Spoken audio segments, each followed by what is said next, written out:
Let's begin. No one is safe from a tidal wave or hurricane or tornado. And a tornado does say, pardon me and excuse me, as it rips through the void,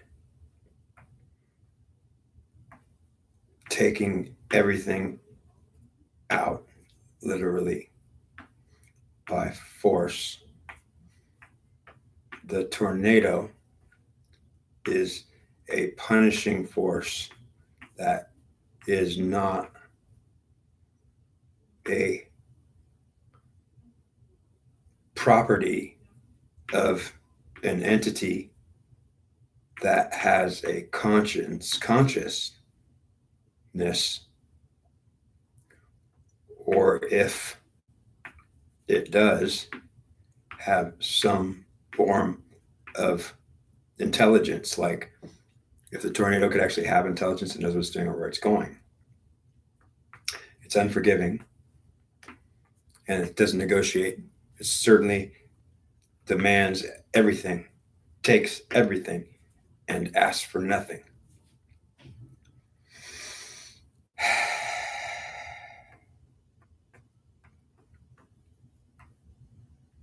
Okay, I felt that. I felt that. And it felt bad or wrong. And I did not want it.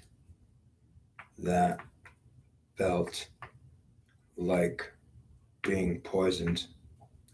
And poison is that substance that I avoid and that scares me because it's poisonous or poison.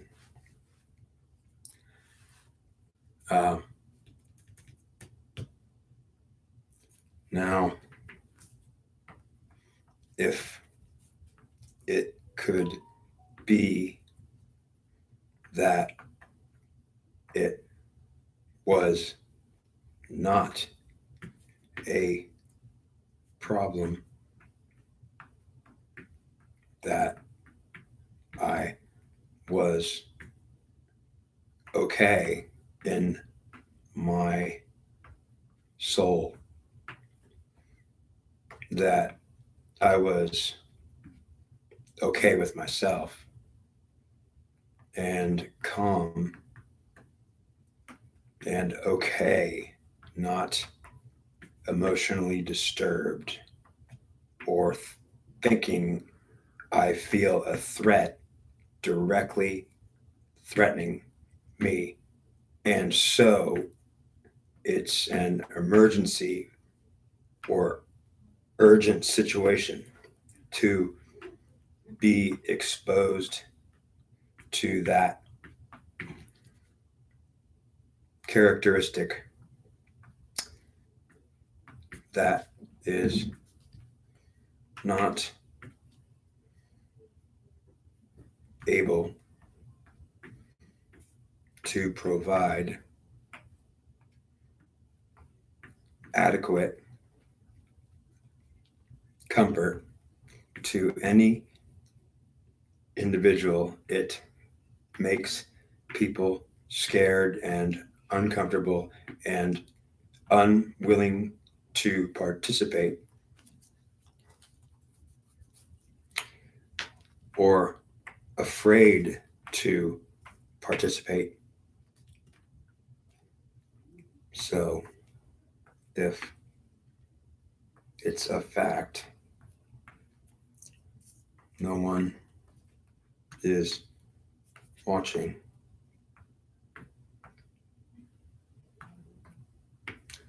then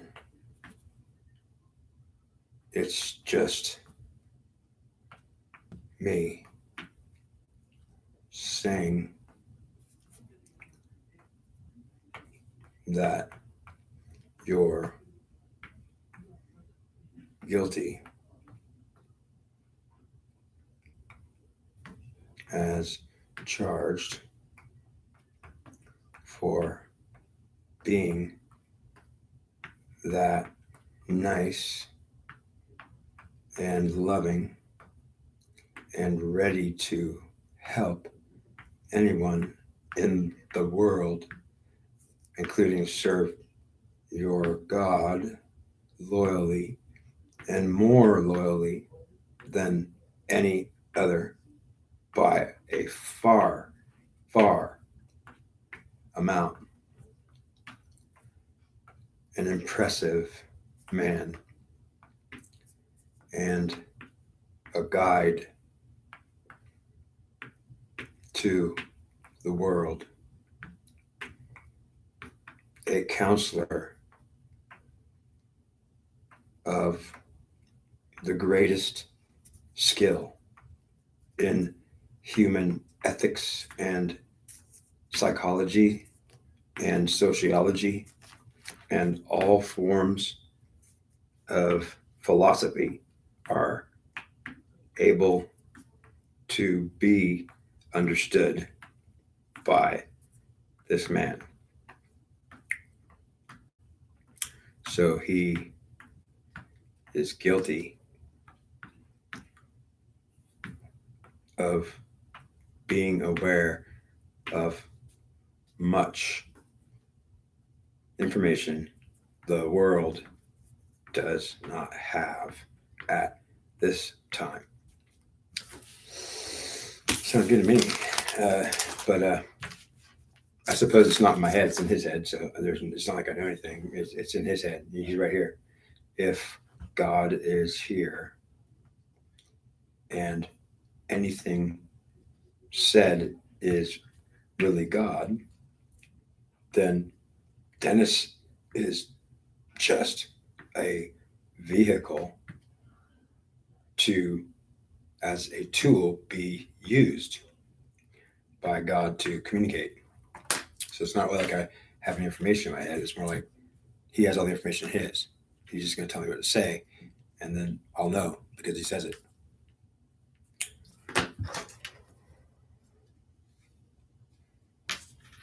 Now, tell them about the last time you followed the divine feminine into battle. Okay. Last time I followed the divine feminine, I followed the divine feminine into battle, and I was leading that battle. I was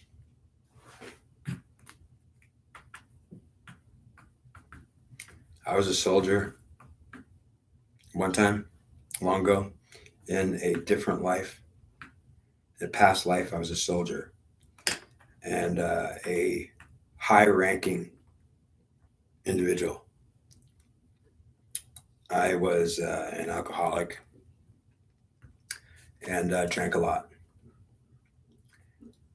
And I was fighting in the Civil War on the Union side. My family comes from the Confederate side, though. And because I was a daring, well, I could tell you about it, unless he wants to tell you about it, a bit slower. So I was a daring individual that was trying to get attention and ultimately willing to do whatever it took. And I graduated from a place which it made me special. So basically, but I graduated as almost barely I didn't. So I just barely made it through school and into a high-ranking position in the Army. And I can't really say what. Let's just imagine that. I'll tell you a story about George Armstrong Custer, and I'm not saying I'm him. That's not what I said. So don't think that's what I'm telling you. I'm saying that I want to tell you a little bit about George Armstrong Custer and tell you that what I, something that maybe I know about him. And he was a man that was literally, well, he's a drinker, and he didn't really get drunk to the point of like idiocy.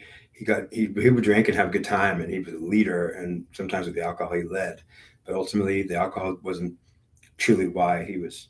The alcohol truly wasn't a problem for him, but it really was. I want to say it kind of was, but I'm trying to say it wasn't. Um, he didn't think it was, and he drank, and he would go into battle, and they all drank, and they would go into battle, so they were probably pretty well drinking, and he would charge the enemy, and he had this idea that his God was with him, and so he believed that he can't die because his God would tell him that you won't die, you're impervious to bullets, like they're not going to hit you, and he believed his God when his God told him that, so his God was telling him that. So Custer had a relationship with God, and it was very close. Now, if he didn't know what he was really saying, or like if he didn't know like his relationship with God was an actual real one, it's possible that Custer actually just related to God and just like kind of like a way that he didn't even really know what he was doing or it was even there. Because he would kind of talk to God, and then God kind of make him feel a certain way, and he'd get an answer and response, and he kind of had this relationship with God and didn't really know what he's doing. Like he didn't even know if it was real, but he would say to himself, God is with me, and I'm impervious, man. Like I will not get destroyed, and no one can touch me. And he would charge into battle because God would tell him, if you follow me and do what I tell you, you can't die. There's not a chance they're going to get you. If you don't lose me, then you're going to have me, and they're not going to win. So basically, he would go into battle, and he got horses shot out from underneath him, and he didn't die. So he didn't die so many times. They actually thought he was like either crazy or they wondered what the hell because he survived like a lot of battles that he should have been dead in, and people witnessed him charging on a horse uh, with his cavalry, like it's suicide charge, and he'd be right in front, and they're shooting at him like completely. Bullets are flying by space by the hundreds, and ultimately he didn't die. So they thought like he must be something special, and he certainly was because he had his God with him, is what I'll tell you. Now he also did this, had this kind of mentality, did this. He was his God, and his masculine singularity really strong. To his wife, he his wife Libby, he he lost this kind of high-ranking general rank and spirit, his charge, his masculine singularity. He lost it with his wife because he loved his wife, and so he would act a certain way around everybody. It would be a hard, this is, I got this, I'm Custer, man, this is mine, this is me, this is God, this is the strength. And ultimately he didn't do anything else. That is never something you'd see him do, be like not in charge and doing this power. So basically Libby, his wife, was someone he surrendered to kind of and let her rule. So he'd do that for her, and he didn't do that for anyone else. He only did that for Libby, and Libby was the only person in the world where Custer was doing that, being something he's not, like a general. He was like her son or her boy or her husband or a man that was loving towards her and didn't be a general. He lost his general guy. So when he was with his wife, he was a different person, completely different. She was the only one that he did that for because no one else got that privilege. And he would fight in the battles, and he would never die because he had his God, and he really did have his God. He was utterly not afraid. He was fearless because he believed God. When God told him, you can't die, there's not a chance. So because he was crazy enough to actually test it, he tested the theory.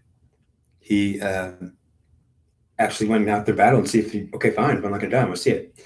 And so he went out there and tried to die to see it, and he didn't die. And God showed him that it was true. And ultimately, he was shocked himself.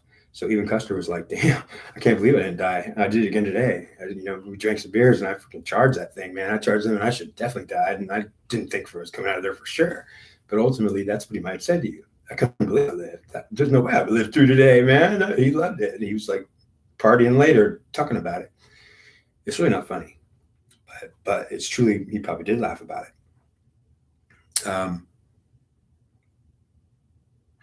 Now, Custer had a liver issue coming on, and his liver was, well, he was getting older, drinking a lot. And so he was like literally getting to the point where it was a very physical job to be a scout and a general leading an army and ultimately at the front, which meant that Custer did a lot of scouting and walking and horse riding, and it was all physical and took a lot of energy. And ultimately, got to be younger to be doing it. He's getting older, and drinking, smoking, doing that kind of. I don't know if he actually inhaled the cigarettes or not. It's possible he didn't inhale the cigarettes. He just puffed on cigars, I believe. But ultimately, he was doing a show. He was a kind of showy guy that was like almost like I'm not. He could be like almost like that. I don't know, like showing that feminine a little bit, but it was ultimately just for show. Like he would be very, I can't think of a word for it. It's almost feminine, but as a showy. Like he would show you that he could have the feminine, but ultimately he did not. So he'd go to battle and follow his God. And on when he died at Little Bighorn, he was in the field and he had followed his goddess into the field. And he had followed the goddess who led him into battle at Little Bighorn, and God didn't lead him at Little Bighorn because God said, don't go in there, Custer. And she said, go in there, you're a general and a man of honor, and you need to hold to your truth. She just basically talked him into go in there.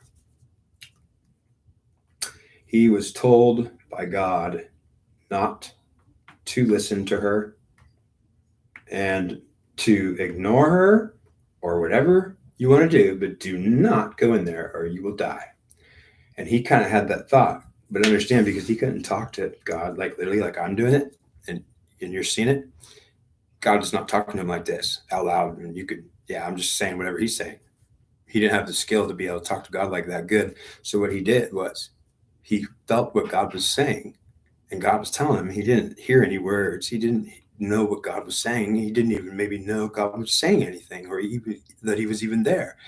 He felt like, well, if God probably was here, he'd tell me not to go in there or I'll die.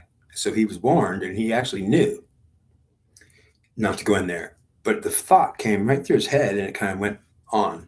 And then she was there and said, saying, you're a hero. You're a man of honor. We're going in there. We are tough and brave and fearless.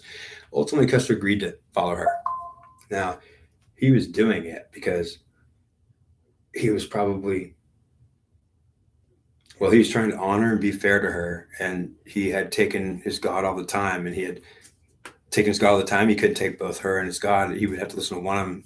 And he wanted to be fair and get rid of his God, to be fair, to have her, to take her and follow her for a battle. He had never done it before. So the little battle of Bighorn was the only battle he followed her in, that she led him in, and the only one that God allowed her to lead him in. And God did not lead him in the battle of Little Bighorn. He didn't have his God when he went in there. He had her. When he got into his position in a ravine, and it was ultimately open space, the only place for cover was behind dead horses all over the ground. So there were dead horses everywhere. There was no horses to be seen. There was massive just bodies of horses scattered everywhere. People were hiding behind the horses, and the horses were getting shot up, and the Indians were shooting, like massively shooting new repeater guns and all this stuff. Like it was, bullets were flying in a big way. It wasn't muskets. They had repeater guns. So they were really just pounding the whole area. with shot. And their repeater guns gave them a lot of extra confidence. They were brand new lever actions, and they a lot of the Indians had them, and they were truly feeling invincible. Like they can fight back now, and they could. So ultimately, some of the guns the Indians were using were more advanced than what Custer had, because he had these single shot when it he had like they're pretty fast, but I understand the lever action is way faster. And so basically, the Custer was outgunned in a big, huge way. Whether he was outnumbered, it certainly didn't matter that he was outnumbered, because he was outgunned. Even if there was hardly any Indians there, the ones that were there were outgunned his ass big time. It certainly was an instance where suddenly Custer was in a situation following a divine feminine into death, and ultimately his enemy was not only outnumbering him by so much, but outgunning him by so much. Now, why would God allow Custer, his favorite man of the hour, why would God allow Custer to follow the divine feminine? It ultimately what came from his wife Libby. It was a divine feminine presence. You could call like the collective, the woman goddess, whatever it is, and she led him into death, and God let it happen, and he followed her all the way to the place where he died on the ground. He was hiding behind his horse, and he was surrounded, and they were getting picked off like one at a time, dying, and they were picking off soldiers that were behind horses for cover, and even the bullets were going through the horses and hitting the soldiers, so they weren't covered really any adequate cover, and they were getting picked off one by one, and Custer was watching all his men getting shot to pieces, and so it was just a terrible thing to see. And he literally got shot. Custer took a couple rounds, I think in his torso or something. He got shot a couple times, and he went down on the ground. And he was there for a minute where he tried to get up, and ultimately he was bleeding really heavily. His eyes went red and blanked out because the loss of blood or something caused Custer to go blind. On the field, he was standing there, and he went blind. He couldn't see anything. He was trying to, what the hell? I'm going blind, man. And he was still alive on the ground, kind of kneeling, trying to do what he was doing. And when he went blind and he kind of panicked a little bit, he was like, what the hell, man? He could not see anymore. And it was from a loss of blood, I think. He was bleeding to death slowly, and he lost his sight. So he sat on the ground, and he was trying to calm down and relax and figure out what to do. If he can't see, how am I going to fight? And then, where am I going to go? So he sat down on the ground trying to figure out what he's going to do next. And the Indians basically approached him slowly, shooting everybody up until there's nobody alive. And they caught up with Custer while he was still alive. And he was on the ground sitting there listening, and he could hear just fine. His hearing was just fine. So he was listening to the pop, pop, pop, pop, pop, pop, just like all these shots going off around him. And he was basically just sitting there blinded, he couldn't see anything, but he could hear everything. And he was, in the last few minutes of Custer's life, he was listening intently through his ears, because that's all he had. He was like listening, like, wow, what's going on? And so he was highly focused on his listening. The Indians that caught up to him, two of them that captured Custer still alive while he was blind, he couldn't see. They certainly found out that he was blind and he was bleeding to death. They before he died, though, he was bleeding to death, and ultimately it was fatal. His wounds were fatal, and it was just a matter of time before he was going to die anyways, but pretty much the truth. And the Indians put him on the ground and put him up against the wall or whatever, and told him that you didn't listen to God. You ignored God when God told you, don't come in here. Don't you dare come in here. God told you, do not come in here, and you didn't listen to him. Now, they were exactly right, because God did actually tell Custer, do not go in there, you will die. And if you follow her, she will lead you into death. And Custer was trying to be fair, and since he could not actually hear what God was saying in words. He could only feel what God was saying in his heart. He felt like it was going to be highly dangerous to follow her in there, and it might lead to his death. But he was Custer, the greatest man who followed his God, and he couldn't die. So when God told him you're going to die when you go in there, he was thinking, yeah, but I can't die. I got God. But the problem is, it was God that was saying, if you go in there and follow her, you're not going to have me. I'm not going to be there. He didn't understand. Custer could not get the information to translate it because he didn't think he was going to lose his God when he followed her. He thought he was going to be fair and follow her for a while, and he still had his God. But that wasn't the case. The Indians told him that you didn't listen to God. He told you not to come in here or you die. And they were right because they knew. And they told him, you will listen to God in the next lifetime. They took a stick, these sticks, and they poked him in his ears. And while he was still alive, they punctured his ears on both sides.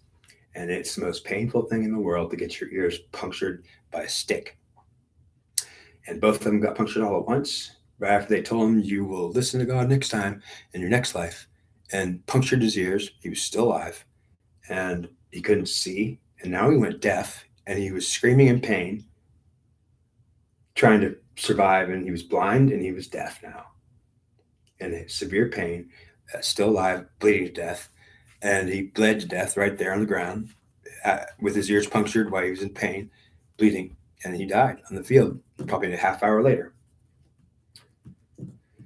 Now, God said that Custer did not want to stop drinking, and he was not able to really get the idea that he could be sober.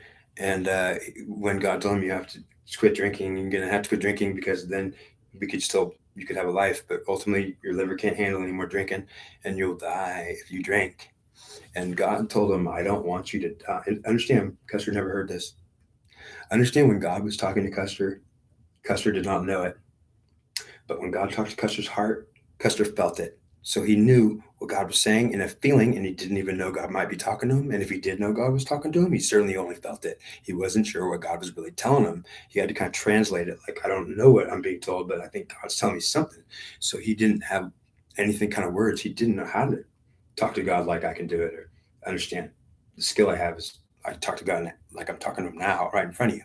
He's talking through me, and it is God. So understand that it's a skill that's pretty unbelievable. It doesn't get paid much, though. Custer was having liver failure, and he was going to die. And then within 6 months, God had told him, look, Custer, you're going to start turning yellow. Your eyes will be yellow first, and then your whole body's going to start turning yellow. Your liver's going to fail, and you're going to have a hard time riding your horse, and you won't be able to ride your horse anymore one day. You try telling him you're going to die if you don't stop drinking. And Custer just couldn't somehow get the message because he kept drinking, and he came to some conclusion in his mind that he was going to do it anyways. And God kept telling him, you've got to stop. And Custer said no. And so Custer ignored God in one way, kind of had to. He just would do whatever God wanted. But when God told him to quit drinking, he just didn't want to listen. So what did Custer really do? He refused to stop drinking when God told him like a million times, you've got to stop drinking or you will die. So the thing is because God knew he would die, he did not want Custer to die from slow liver failure, and then he would have to be taken care of by Libby, who's his wife, and she was the divine feminine. What led him into battle and killed him would have been what's taken care of him as he slowly died from liver failure. Custer would be having his wife taken care of him. He'd be bedridden and dying slowly, shriveling up. He would lose his God and have her taking care of him. And God said, I'm not going to do it. I'm not abandoning Custer unless I abandon him in battle. And he could die a hero and a legend. But he's not going to be shriveling up and with liver failure taken care of by divine feminine that leads him into battle of death. She'll just lead him into battle of death before he even gets sick. He won't get sick because I'll kill him now, and he'll die at Little Bighorn for not listening to me, for following her. It'll cost him his life. And ultimately, God was trying to honor him because he was going to die one way or the other. And if he lived another 6 months or 2 years, he would have been under the care of the divine feminine. And ultimately, God's not going to be in bed with him. And if he did, ultimately, he wouldn't be in bed with them. So understand that God would probably not be with him if he was sick and dying.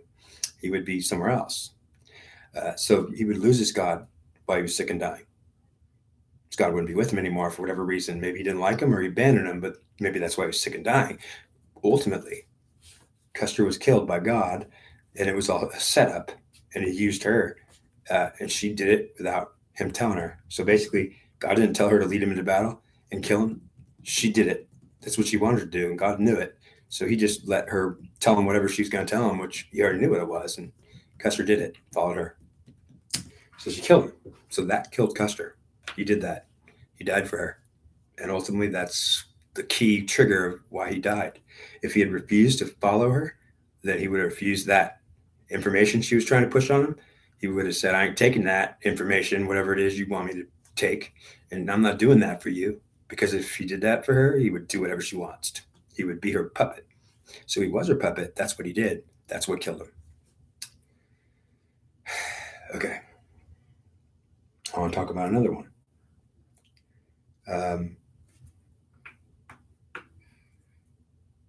Kingmaker.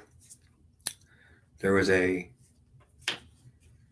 War of the Roses, and there was a man named Richard Neville who was the Kingmaker. He lived in the 1400s during the War of the Roses. He was a man who represented the House of Lancaster as in support of the House of York. So he was actually in support of the House of York. So he's considered a Yorkist, but he wasn't a Yorkist. He was a Neville, which was not a York or a Lancaster, but he actually directly supported the Yorks, and ultimately had a position of authority as a royal representative for the Lancastrian line. So there was a Plantagenet line of kings, and wow, okay.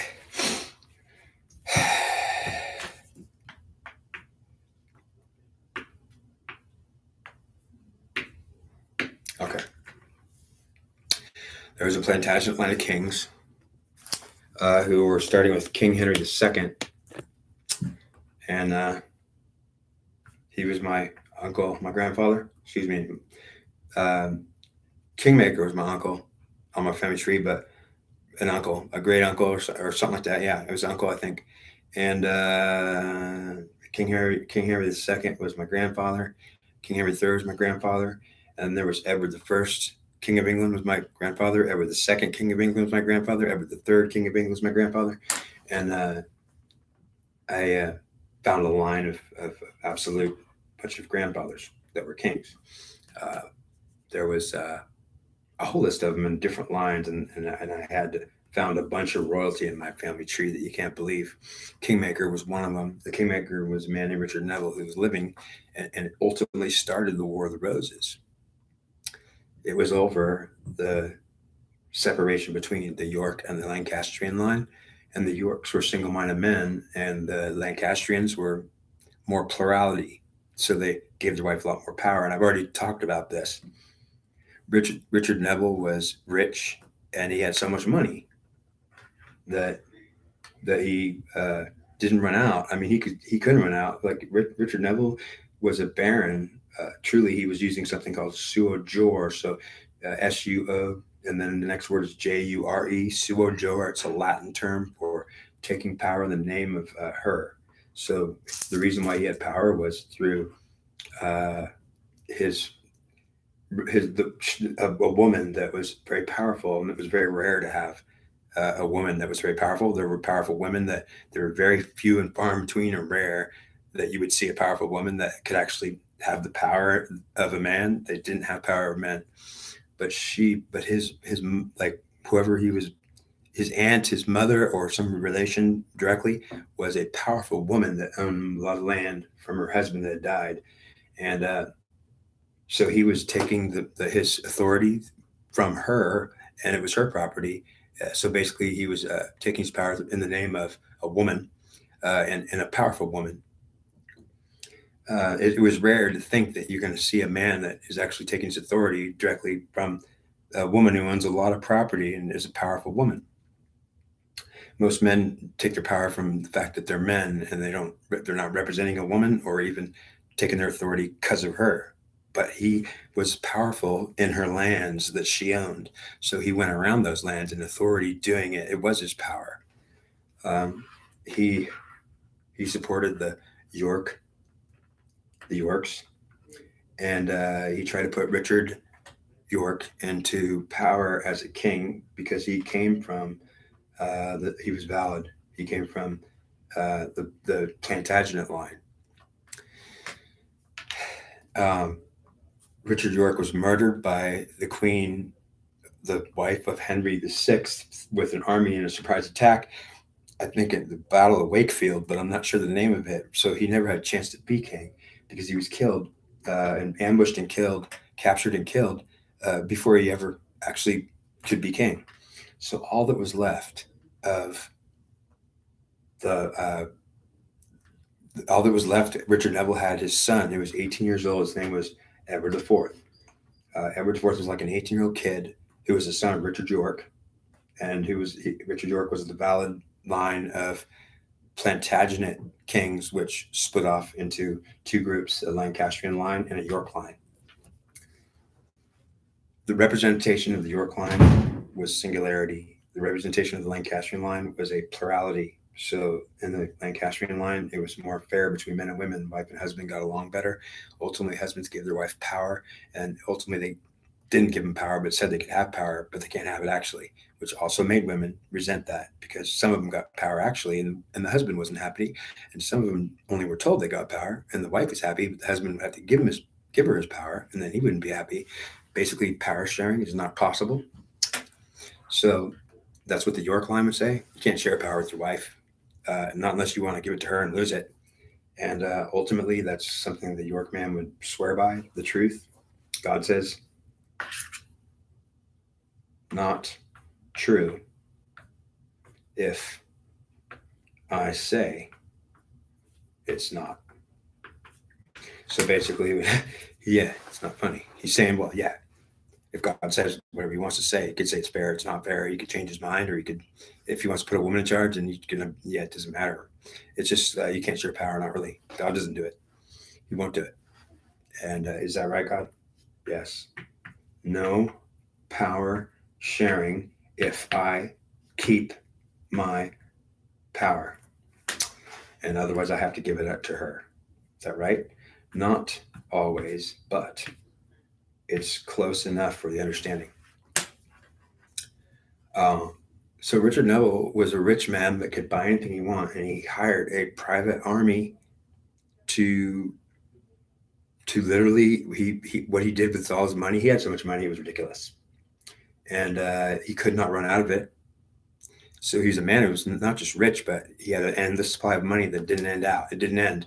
He had influence in France. He was royalty in French.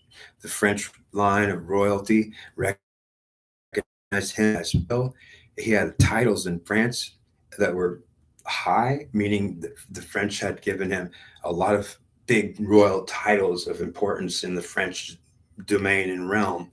So he could go to France, and he was a popular, like, movie star type figure. Yeah, everyone knew who he was. He was a rich movie star. He was the guy that came around, and he was visited the king of France, and he'd go mingle with the royalty, and like he was a movie star. And then he'd come back to England, and he was a powerful baron there and full of money and could do whatever he wants. And so he literally had no problem hiring an army, and he trained his army, a private army of mercenaries. They were men that were paid a fee by him. He was rich. He gave them good money. He paid them well, so that these soldiers that he paid were getting rich. Many of them would just work for him for a while and just leave. I'd save up some money. I don't want to die in battle, and he didn't care. He said that if I take so much time to train you, and you're that great, he'd say, I want to keep you. So he'd make them have contracts, and he'd pay them really good, and he'd say, you could have to serve me for a year, and then you could go spend all your millions of dollars that you. Yeah, they were a guy who served Richard Neville for a year. A soldier would be so well paid, and that money would be saved, and he could go after that year of service. He would literally be freaking rich, and he would just go off and say, I've got money. I got so much money. I can't believe it. Ultimately, that was something that the best soldiers in the entire kingdom and realm wanted to flock to him to be his soldier in a private mercenary army, and he made and trained and hired the most elite of elite private armies, so that his soldiers were badass and they liked fighting and they knew how to do it and they were not afraid. And ultimately, that meant that they kicked ass and they won the battles all the time. And his army got so damn powerfully great that everyone feared it. So when he literally was in the War of Roses with his private army, he had trained it for years. He had these soldiers ready to fight the best of the best. And so when he went to battle, he fought the king's army, and these people were just farmers, people that were trying to be loyal to the king. Many were great fighters, knights that had to come to the service of the king. Many knights from that had their own houses, and so the king's army was made of a whole different bunch of people, and they were all loyal to the king. So that's why they're fighting. Many young men, many farmers that didn't really know how to fight, like weren't dedicated to the battle. The knights that might have been dedicated, but they were drinking beer and they were at home. They weren't really active. So there's beer-bellied knights. So yeah, the king's army was not that great. When you think about Richard Neville's army, that was private, mercenary, and paid well, and training as a rule, training 24 hours a day, 7 days a week, 365. So it was like elite. And Richard basically won the battles. He also went through many soldiers, and many soldiers died, and he lost many good men. Unfortunately, in fact, I always thought he was not careful enough with his army. You know, he should have been trying to protect it a little better. He did a lot of letting the men die and then training new mercenaries because he had the money. So if he did anything wrong, it might have been just pushing his soldiers into the fight a little too heavy duty. But they were that good, and basically he won all the time. He won all the time. Now, he was trying to serve England, and he was trying to serve the divine feminine as a representative of what French presence in the realm represented, which was a mixture of masculine and feminine, and the divine nature of the French royal spirit. The defining characteristic of French royal power in the spirit is a masculine within company of divine feminine. And the divine feminine is a ruling force in that French presence, which means that in a French presence, you have the God or the singularity of the male, and then you have the feminine alongside it, working with it, and they're getting along together if they're French. So that the woman in France has power and authority and say, even though the man does too. And so in French presence, the man can overrule the woman, but she's welcome to be powerful, and she is important in French society. So the women in France were happy. Ultimately, they had a lot to say, and they were treated equal. French basically treated the women as equals, and certainly they could have made them do what they want, but certainly they were equals more so than England, who didn't treat their wives as equals. So the York line would treat the wives as servants, or you do what I tell you, you're a daughter or a wife, and I'm the man of the house, the Godhead, and you listen to me, do what I tell you. Richard Neville would put Edward IV in power, the 18-year-old kid, because the man who was killed, who was Richard York, was supposed to be king, and so he put Edward York, or Edward IV, into power. 18-year-old kid. So he was much older than, like, many years his senior to the kid. And so he was a mentor to the kid at first. And he basically was putting a kid in, your dad's dead, Ed, and I'm going to put you in charge. Now you're going to be king. Can you handle it? And the kid was like, yeah, I can do it. So ultimately he didn't plan to put the kid into power, but his dad was killed. So he had to. So he told Edward, you do what I tell you. And I'm going to tell you that you're going to be king of this place. You're going to marry a French princess. I'm going to go get her for you. And you're going to marry a French princess so that I can continue my relations and everything I'm doing with France. I'm involved with the French a lot. And he said, I do a lot of business through France and the French. And I'm in France a lot and doing important things, being a movie star to the whole French world.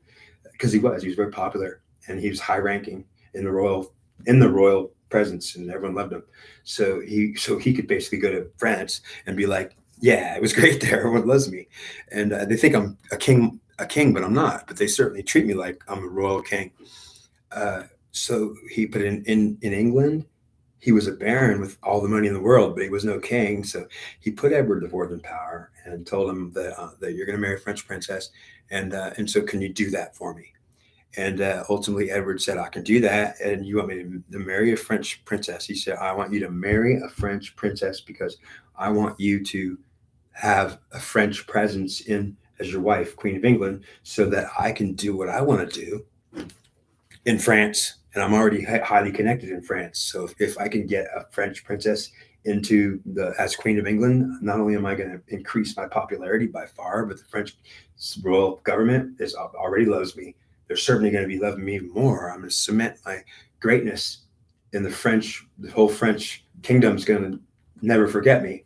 They're going to write me down in the history books because basically I'm going to put a French princess in charge. That would be putting France into England, and it would have been great. France would have loved it. You know, you kidding me? Like we're going to be with you now in like Flynn. So ultimately, that was the plan. Now Edward didn't really know when Kingmaker had told him this that you have to marry a French princess, and ultimately when he said it, he did say it just like I told you.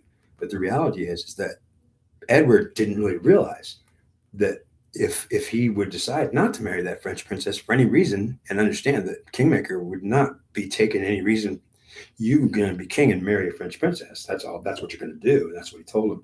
But Edward didn't really take it seriously to the point where he thought I got to marry a French princess, but he didn't really tell me like I have to marry a French princess no matter what. Like that's like what I have to do or else. Well, that's exactly what he meant. That he had to marry a French princess or frickin' else. You better do it. And ultimately, you can't marry no one else. But he didn't tell him that. He just said literally what you have to do. I'll make you king if you marry a French princess so I can have French presence as a queen of England. And ultimately, I want to put you in charge, boy, because I want to get my presence into France more and they'll give me everything I want. And they already give me everything I want. So Edward let, he put in power and the Kingmaker went to France. It's a long trip, takes months to go to France. So a trip from England to France could take months, especially if you took your time. It might be 4 or 5 months before you got back from France. So he went to France after he put Edward in charge. Edward had this new area and this new kingdom palace wherever he was. He was just a fresh new king and 18-year-old kid. And so he didn't really know what he's doing. And he was kind of ignorant in many ways, but he was a great fighter. I mean, ultimately, he wasn't that ignorant. He was certainly a pretty awesome king. So he would sit there and wait. Now, a month or two went by while Kingmaker's gone and in France the Kingmaker went to the French royalty to visit them. He did all these royal parties and yeah, he was taking his time. So it was like 3 months now that he was gone. And Edward's at the castle, like waiting for his wife to come back and wondering what he's going to do. And so he's kind of going to pick up on some chicks, maybe get laid, whatever he's going to do. Yeah, he wants some girls. So ultimately, they could provide girls for him, and he could get laid if he wants. I mean, have sex or whatever. That's what he might want to do, but he won't be doing it with. It's just like for the king to have sex, and they might provide that. So they certainly, I'm sure he could do it. I'm sure he did do it. And so he was busy trying to get laid. He had all kinds of girls. Unfortunately, none of them would be his wife, and he was just having fun being a single king, dating and having fun. He did a lot of probably having sex with women during that first 3 months. So Edward's a king, and he was like just eating up the power he just got. He was having sex. Yeah, it was just kind of like certainly it wasn't that bad that the king just got in power. Now he's got a royal line of a harem, and all these women come to visit him because he did. So ultimately, a lot of people didn't like it, and they questioned like, "What are you doing? You know, you just became king and now you're getting laid and you have like 10 women with you every day following you around all day long." So he was like loving it. He didn't mind. And the Kingmaker went to France and did all this important stuff. Like, you know, went and had official meetings, went and presented himself in his fine dress with all his, you know, royal guard and whatever. And yeah, it looked all like all this showy kind of, yeah, they dressed up and made it all official. And he did parties and he went and talked to the French king and then he went and visited all these people and all these people came. Yeah, it was all this like big official events went on. And then he got the princess and basically from the king, he took her, he was there to pick her up. So he picked her up, put her in his carriage, and then here comes Kingmaker back towards England for a month or two to get back. And it's been several months already that he's been gone. And the French princess is now in the custody of the kingmaker, Richard Neville, who's bringing her back to England to marry Edward IV. And he brings her back. So Edward has been dating, and ultimately, all this time, he picked this one woman, uh, Elizabeth Woodville, who was just a woman he wanted to have sex with, but she would do it. So all these women he could have sex with that did do it, well, truly, he had sex with a lot of women, and this one woman named Elizabeth Woodville that he wanted to have sex with, and she wouldn't do it. So he was like, "Well, wait a minute, why don't you want to be with me? I'm king." And ultimately, she's like, "You'd have to marry me if you want to have sex with me." Well, certainly, she's like only one of the ladies that was around there that he was really wanting to get them all, nail every one of them, and he did, but not her. And she wouldn't let him. So he kept on. I don't know. It became like obsessed. He really wanted to get her. He really wanted to have sex with her. So he was trying to like woo her by being the new king and all sexy and whatever they were doing. He was flirting with her and giving her gifts, and she was like taking the gifts and wow, and then no, you can't have me. Sorry. So he kept trying to get with her, and she just kept saying no. You marry me if you want to have sex with me. So for some reason, I don't know what it was, but I understand that Edward IV decided that he wanted her so bad that he couldn't not have her. And so he wanted to marry her. He's going to want to marry her and have sex with her. It's kind of like what you'd say, what the hell were you thinking, man? Was she that important that you want to have sex with her that you agreed to marry her so she would? And ultimately, that's exactly what happened. You can't even imagine what Edward's thinking when he said, "I'll."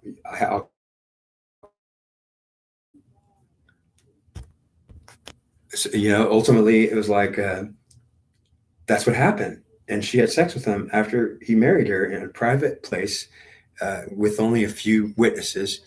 The King of England, Edward IV, marries Elizabeth Woodville, this woman that wouldn't put out anything until he married her. And he married her in private and officially. And then he went and had sex with her. He wanted to do it. He couldn't wait. So they did have sex, and she let him. And ultimately, she's his wife now. And they want to keep it secret for a while. And here comes the Kingmaker back to England. Now he's married secretly to Elizabeth Woodville. She's my aunt. She's my 15th aunt, actually related to me. And it's interesting. Yeah. And the Rivers are also in my family tree. So Elizabeth Woodville is in my family tree. So is Richard III and also Edward IV. But they're actually, Edward IV is a husband of the relation to, I'm actually related to Elizabeth Woodville. But he's on my family tree because he's husband to her.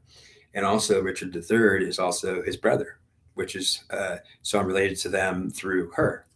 So it's probably not blood exactly, but it is if the kids survived and actually down the line.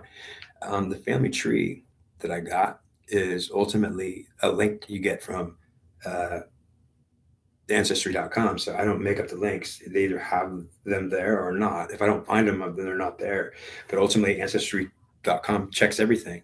And I use them to do my research and their information. So I found out I was related to all these people. So the Kingmaker is like an uncle. The Edward IV was the husband of my aunt, 15th aunt, who's Elizabeth Woodville.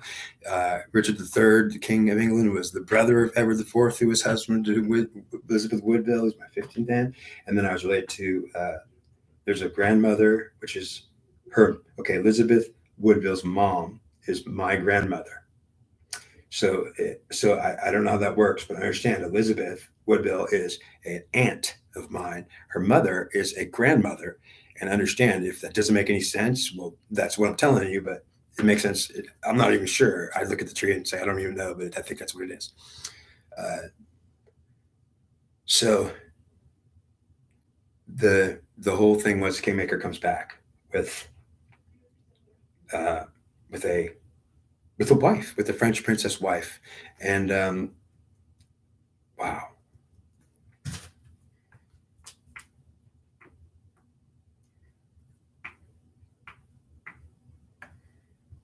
Wow.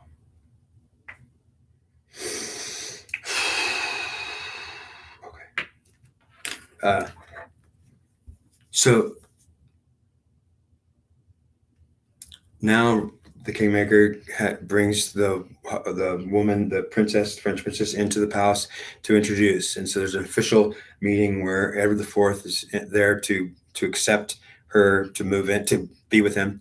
And as they arrive, before Edward lets her come in all the way, they basically get stopped at the door. And so there she's standing there, Kingmaker's standing there, just got inside the door. Basically, they're inside the door, standing there, and then they got stopped. And basically, they didn't know what was going on, but they were supposed to come in and be accepted. And basically, Edward IV stopped them. And then what came into the room and basically wanted to make an announcement, and they weren't allowed to come in or even go out. So they were probably nervous, wondering what the hell's going on now. And Edward IV makes a speech or starts opening his mouth after a minute, and he says that while the Kingmaker was gone, so he says while Richard was gone, during the time that he was gone, I met a woman, and I love her a lot, and I love her, and I want to have kids with her, and I want to be with her for the rest of my life, and I truly love her. So like I married her. And Kingmaker just freaking dropped his jaw. Like, are you freaking kidding me?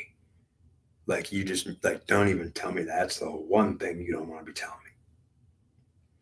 And because Richard Neville went through 5 months of all kinds of difficult and also fun official parties in France. He went there and told them that you are all going to have a Queen of England. Richard went and partied with the French for a month or two before he brought the wife back, and was meeting all the important people in France, telling them, we're going to take her back to England, and France is going to be England now. And ultimately France would say, then we're not going to fight wars, and everything's going to be great. If we can have a queen that's ours in there, good. So it was so important to Richard Neville, unbelievably important, that there's no way that you can tell me you're married, mister. When I told you, you little kid, you punk, when I told you that you're going to be King of England, I told you you're going to marry a French princess. And I said, are you agreeing to that? You're going to marry a French princess. I'm going to make you king. That's the deal Richard Neville made. Literally, the words he used to him was, you will marry a French princess and you will be king. And are you agreeing to that? A French princess will be your wife and you will be king. And he didn't explain to Edward at that time what was so important about having the French princess as a presence, as a Queen of England. He didn't say a word. His fault and his fatal error, truly, you want to blame Richard Neville, it was for not taking the time to explain to him the importance that you cannot have the presence of a common woman as a queen, and it's not from France, because we're at war with France, and France is definitely suspicious of us, and they don't trust us at all because they don't have any influence in England. And if the French queen, or if the French princess becomes Queen of England, and Edward IV will now be completely approved by France, and then the Kingmaker is already, so it's gonna do everything great for England in the relations between France and England. And if you marry this commoner, the Kingmaker told him, are you kidding me? You better not be kidding me. You better not have married any woman. He said, I'm telling you, I married her and I love her, and it's too late. I've had sex with her and everything. She could be pregnant. And the Kingmaker said, look, do you realize I spent 5 months bringing this queen, or this princess, this French princess, to be Queen of England? She needs to be Queen of England, and you certainly can't have no commoner wife. Do you understand me? And he's telling Edward IV that, with her standing right there. And she's thinking, holy crap, like, I just came here to be his husband, and he's saying he's already married. So basically, that was a big embarrassing situation where the Kingmaker had to apologize to her after he realized he couldn't talk Edward IV out of it, because he tried, and he ultimately brought him in the back room and said, you son of a SOB. I told you you're going to marry a French wife. My whole purpose is to put a French presence as a queen in here, and you can't have a goddamn English woman who's a commoner as the Queen of England, because the French won't like me anymore. They already love me. Now they're really going to love me, and now you ruined it for me. If I can't get this French princess in there, Mr. Edward IV, understand how it's going to ruin my entire plan. It's going to be you that ruined it. I told you have to marry a French princess. You agreed. And Edward would say, I'll tell you what. When you told me that, I actually was thinking, okay, I know you told me that. I know you used the words French princess, and I agreed. And yes, I know you said specifically I have to marry a French princess. Do you agree? And I did agree, but I didn't have any idea that the French princess, what are you talking about, Mr. King? You couldn't figure that out, that we're trying to put a French queen into power in England as a Queen of England with you. You're a King of England. We're trying to put France into England. And that was the whole important reason why we're going to have relations that are good with England or French, and we're not going to be going to war with them. we will be going to war with them if we are in trouble. Our relations are going to be not good. Ultimately, Edward would say, I can't undo it. I'm sorry. I'm sorry that all your plans are ruined, Mr. Kingmaker Richard. I'm sorry that I ruined all your plans. I don't know what to tell you, but I'm gonna have my wife and kids and raise them, and it's too late. So the Kingmaker had to bring that wife, that princess, back to England, and took many more months. He was very bummed out and upset about it. She was bummed out and upset about it. And when Richard Neville got back to England and brought her back to her father, he was officially greeted, and they at first thought like everything was great, but they saw her coming back. They knew something was wrong, and ultimately he came back into France to bring her back, and it was a big, terrible terrible situation. All the French were utterly disappointed. They couldn't believe she came back and she didn't actually go there. We were going to have a queen in France. We thought it was already going to happen for sure. Oh my God. The French just couldn't believe it. And everyone was completely bummed out and totally disappointed because they thought like, wow, we're going to be okay with England now. No, we're not. And so Richard Neville had to take that complete negative type reaction. And he felt the same way. I'm sorry. You know what he had to tell the French king? I'm sorry. I can't believe what he did. I thought for sure. And I told him he has to marry a French. We have to put a French princess as queen of England. And I made him agree to it. And he married some woman and I can't talk him out of it. I'm sorry. So he made a big disappointment. Richard Neville made the French very disappointed. His popularity went way down and they were very disappointed in the Kingmaker and in England, and especially in Edward. They couldn't believe he'd marry a common woman and make her queen. After Richard Neville came back from bringing her back, he came back to the palace, and of course they were now the best friends. They fought in all these battles together. They're very close. Now they had this big old grand chasm between them because Richard was just upset with Edward. I can't believe what you're doing. Now you're going to be having a regular wife, and I have to be okay with it. And ultimately, we're not going to have French presence. What if we go to war with France? We've been going to war with France for hundreds of years. Ultimately, you have an obligation to try and strengthen our ties with France. And so Edward said, yeah, but we have also other places and people we have to strengthen our ties with. So Edward took a bunch of cultures that were not France, like other cultures. I can't remember the name, but they were other countries and people that were associated with Elizabeth Woodville and her family. So there were a lot of commoners and people that weren't special and royal that Edward was trying to bring into the power. So Edward made a lot of people that were commoners and empowered them utterly, made them royal, and they were in the royal family and the royal power. So there was hundreds of just commoners that were nobody, that were utterly just scumbag street bags. Like I'm saying that understand that if a royal person became royal from being a street person, they have to marry a king or something to have it happen. Because like you can't just be like you're nobody commoner and then you're royal because it's in the blood. So basically, even if it's not in the blood, if you marry a king, it's the same thing. You get the royalty and power and position because you're actually married, even if you're not married in the blood. Now, because the Kingmaker and him were set apart, he would try to guide the kid and still rule him. And when he got back, Edward was just feeling really bad for what he did. Certainly, he wished maybe that he didn't marry her, but he didn't want to disappoint the Kingmaker, and he was kind of feeling bad about it. Like, I'm sorry about that, because he liked Richard and he was a mentor. So he kind of was like, damn, my mentor, I liked him a lot. And like now he's mad at me and I totally disappointed him. And I don't know what to do, but I can't even be around him because he makes me so uncomfortable. So Edward IV was avoiding the Kingmaker now. And the Kingmaker was coming around to be putting his influence and guide him like a mentor. And he was trying still, even though he was so disappointed with him. And it didn't work because unfortunately Edward felt bad. That he just said, man, I can't do it, man. I'm sorry, man. I can't even be around you anymore. I'm disappointed what I did to you, and ultimately I can't do it. And you're still mad about it, and I don't know what we're gonna do, but we're not really gonna be friends anymore. I don't think, yeah. And Kingmaker's like, yeah, you disappointed me. I don't even know why I would come around to even be your mentor because I'm mad at you still. Well, they had to deal with this kind of thing, and they loved each other too. So ultimately, they were close friends in battle, brothers. So ultimately, like Richard was like a father to him. And suddenly it was a just uncomfortable situation where he had all the power and he's king of England. And now Richard is this rich baron that he can't even have nothing to do with. So he kind of just avoids Richard, and Richard can't really come be his mentor. Now he lost his ability to kind of guide the king. Now the king he put in power is not even using him as a guide anymore. He's got another guide. So Richard's not even in the scene anymore. He's kind of outcasted.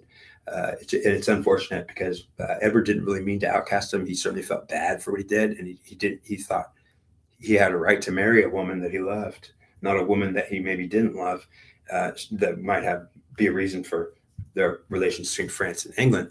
So he was thinking he wasn't wrong for marrying a woman that he actually loved and he could have kids with, and it wasn't going to be a French princess because he didn't love her. So the kingmaker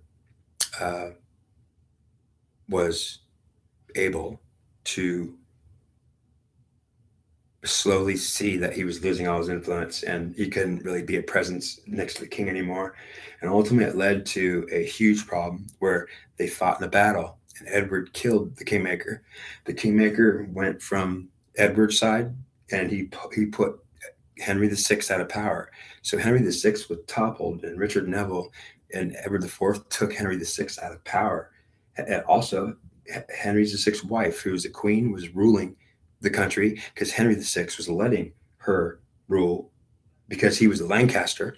So understand that the Lancaster men let their wives rule. It happened a lot. But the York men, they wouldn't let their wives rule. So the behavior between the York line of men and the Lancaster line of men was very different. And usually, ironically, the York women who were more servants and little daughters and wifeys, the York men were dominating their wives, kind of treating them like, you'll do what I tell you. You're not equal with me. And ultimately, these women were happy, way happier. And it's ironic when God is telling you these stories, and he's telling you it's really ironic, isn't it, that these women that were kind of enslaved by their husbands were happier.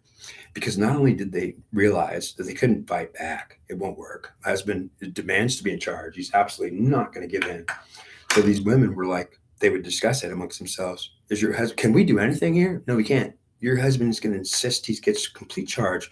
He's going to not only insist, but he'll freaking tell me, I'm sorry, but you're not my wife anymore. Get the hell out of my house. If you're not going to, yeah. So the York men were so stubborn as far as they had to lead as leaders and you're under me, that the women knew they can't do nothing. And so they would say, what are we going to do? And there's nothing we can do. They would be okay with it then. So ultimately, these women that knew we can't do much, man, what are we going to do? Well, they'll treat us really good if we just kind of cooperate and do what we're told. And truly, it's exactly the truth that the York men, the husbands, the ones insisted on being in charge and told these women, you're not equal. If they did what they're told, they did all their chores and they pleased the husband, the father, the godhead of the house, then he would treat them like queens. So these women would be treated really well. These York women that had no choice would be treated very well, very happy, and they would get to do their fun outing. They get to dress and go to their parties, and they were all parties directed every week and all these things and events, and every woman was important wearing her dress, and she got to go be important and go show her dress off, and the whole thing was great because these women thought they were great. They were not in charge. They had no power. And they couldn't tell that, but they were treated like they got to do all this stuff and be important. And that was the York men saying, I'll treat you like a queen if you realize you're not and don't try to be. So they got rewarded for behaving and cooperating, and they got punished otherwise. It didn't pay off to be a wife of a York man and then not cooperate, because he would punish your ass and he wouldn't take you out, and you can't wear your dress and go to a party this week. In fact, you're not going to parties anymore. Ultimately, the husband would just cut her off and she would have no entertainment. So the women would be so unhappy they didn't have a choice. And it was really in their best interest to cooperate with their husband and let him lead. And he would then let them do anything they wanted. And so the Lancastrian line, the husband would sometimes give power to his wife, and then she would have it, and he wouldn't have it anymore. So because you can't share power, that's what God told me. Can't share power. I don't share power with anyone. I'm God. And if I did, I wouldn't be God. So ultimately, that's like unbelievable.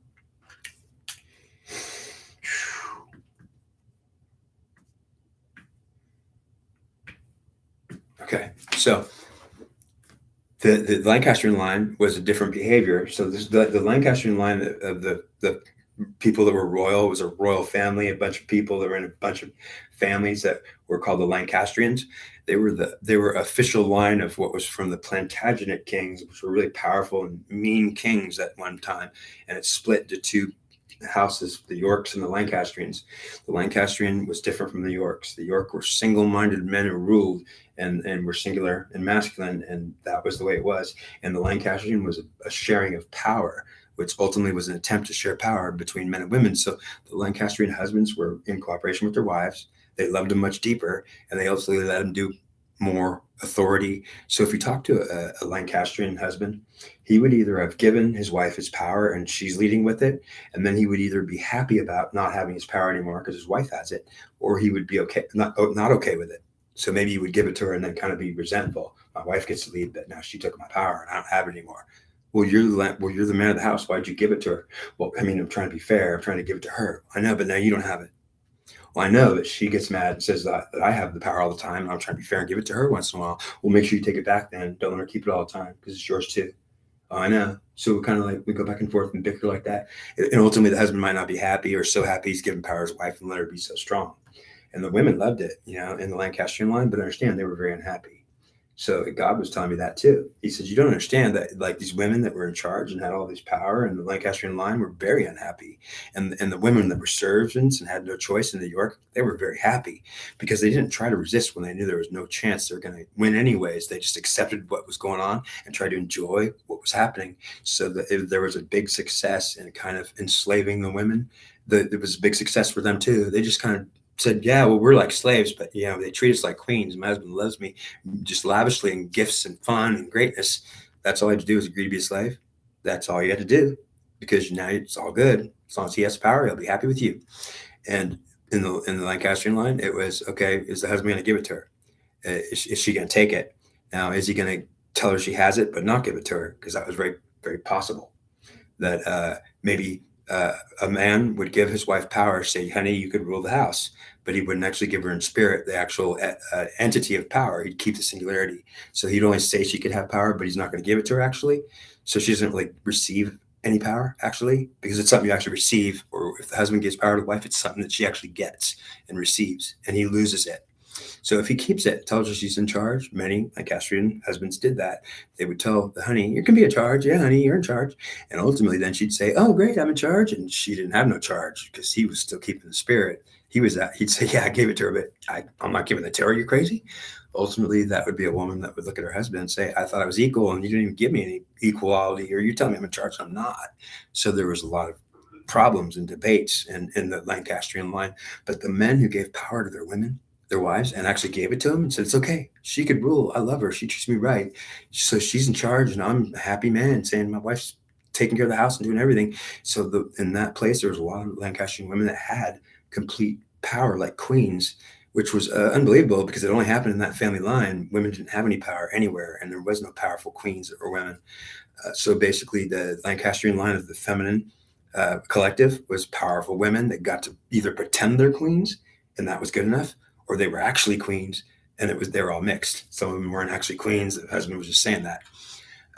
Now the actual War of the Roses happened, and Richard Neville was being related. Basically, he was a powerful man who had money and private army. And the War of the Roses ended with Edward IV died. Kingmaker got killed first. Edward IV killed Kingmaker in the Battle of Barnet. The Kingmaker switched sides. So what happened to the Kingmaker and what did he do that absolutely was the deciding factor for why I had to look at this whole story and see what it meant spiritually and to God or myself or the world. Richard Neville sided with the York singularity in the masculinity line, which was just men who were single-minded and didn't give women charge. And he had a title that represented the Lancastrian family line. It was an official title. He was a representative to the Lancastrian line to teach it, to actually counsel it. So he had a title from England.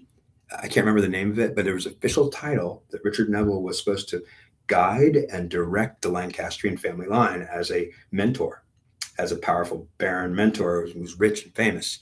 And basically he tried to do it. He would always go into the Lancastrian family and talk to the husbands. And he was really a social person, go to parties, and they would all listen to him. He was rich, and he'd tell them, like, this is how you should be with your husband, or don't be so mad at your wife. And he'd give him counsel, and he would tell the Lancastrian families and husbands and wives how to get along, because he knew how to get along with the divine feminine.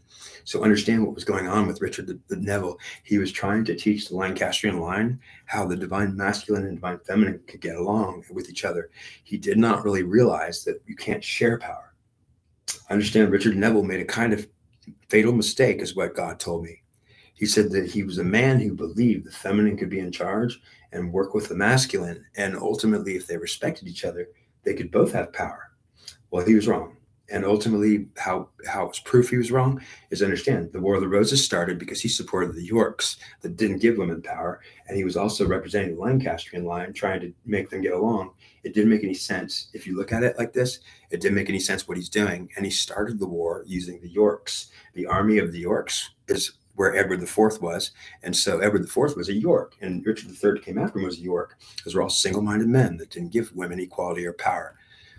Now, it's an argumentative to say that maybe Edward IV gave his wife power and equality, and I think he did, meaning Edward IV considered his wife Elizabeth an equal, and ultimately she had power just like any queen. But see, it's official that no one wanted to recognize her as a queen because she was a commoner. So even though she was Queen of England, she didn't really get a lot of attention from even the English people, other than to say they were afraid to really recognize her and throw greatness on her, because everyone was like, wow, they knew what happened. This is tragic. What happened. We got a commoner for a queen, and France is mad at us now. And now we're going to maybe go to war again. And ultimately the King of England is a fraternizer, and he parties and he has whores, and they didn't like him. Some people didn't like him, but he was actually nice. He was actually a good king who gave his wife equality and treated people well. And just because he wanted to get laid, and he kind of did. So what? And ultimately had sex with a lot of girls and women, and it certainly didn't look good. And a lot of people judged him for it. And just because, unfortunately, kind of being a gigolo as a king messed him up, and it was not good. He killed Richard III, and Richard III went from divine feminine side, trying to make the two get along, to having the war start, because the war started from the York line, which was the god singular masculine starting the war. And the war was a national benefit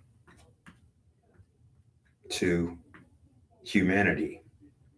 The war was a national benefit to humanity, as it represented a commoner's mentality intertwining in a spiritual sense with royalty, and the royal family the mixing of the blood between the commoners and the royal family created a new line entirely of people coming from a commoner background with only royalty on one side, which was common enough.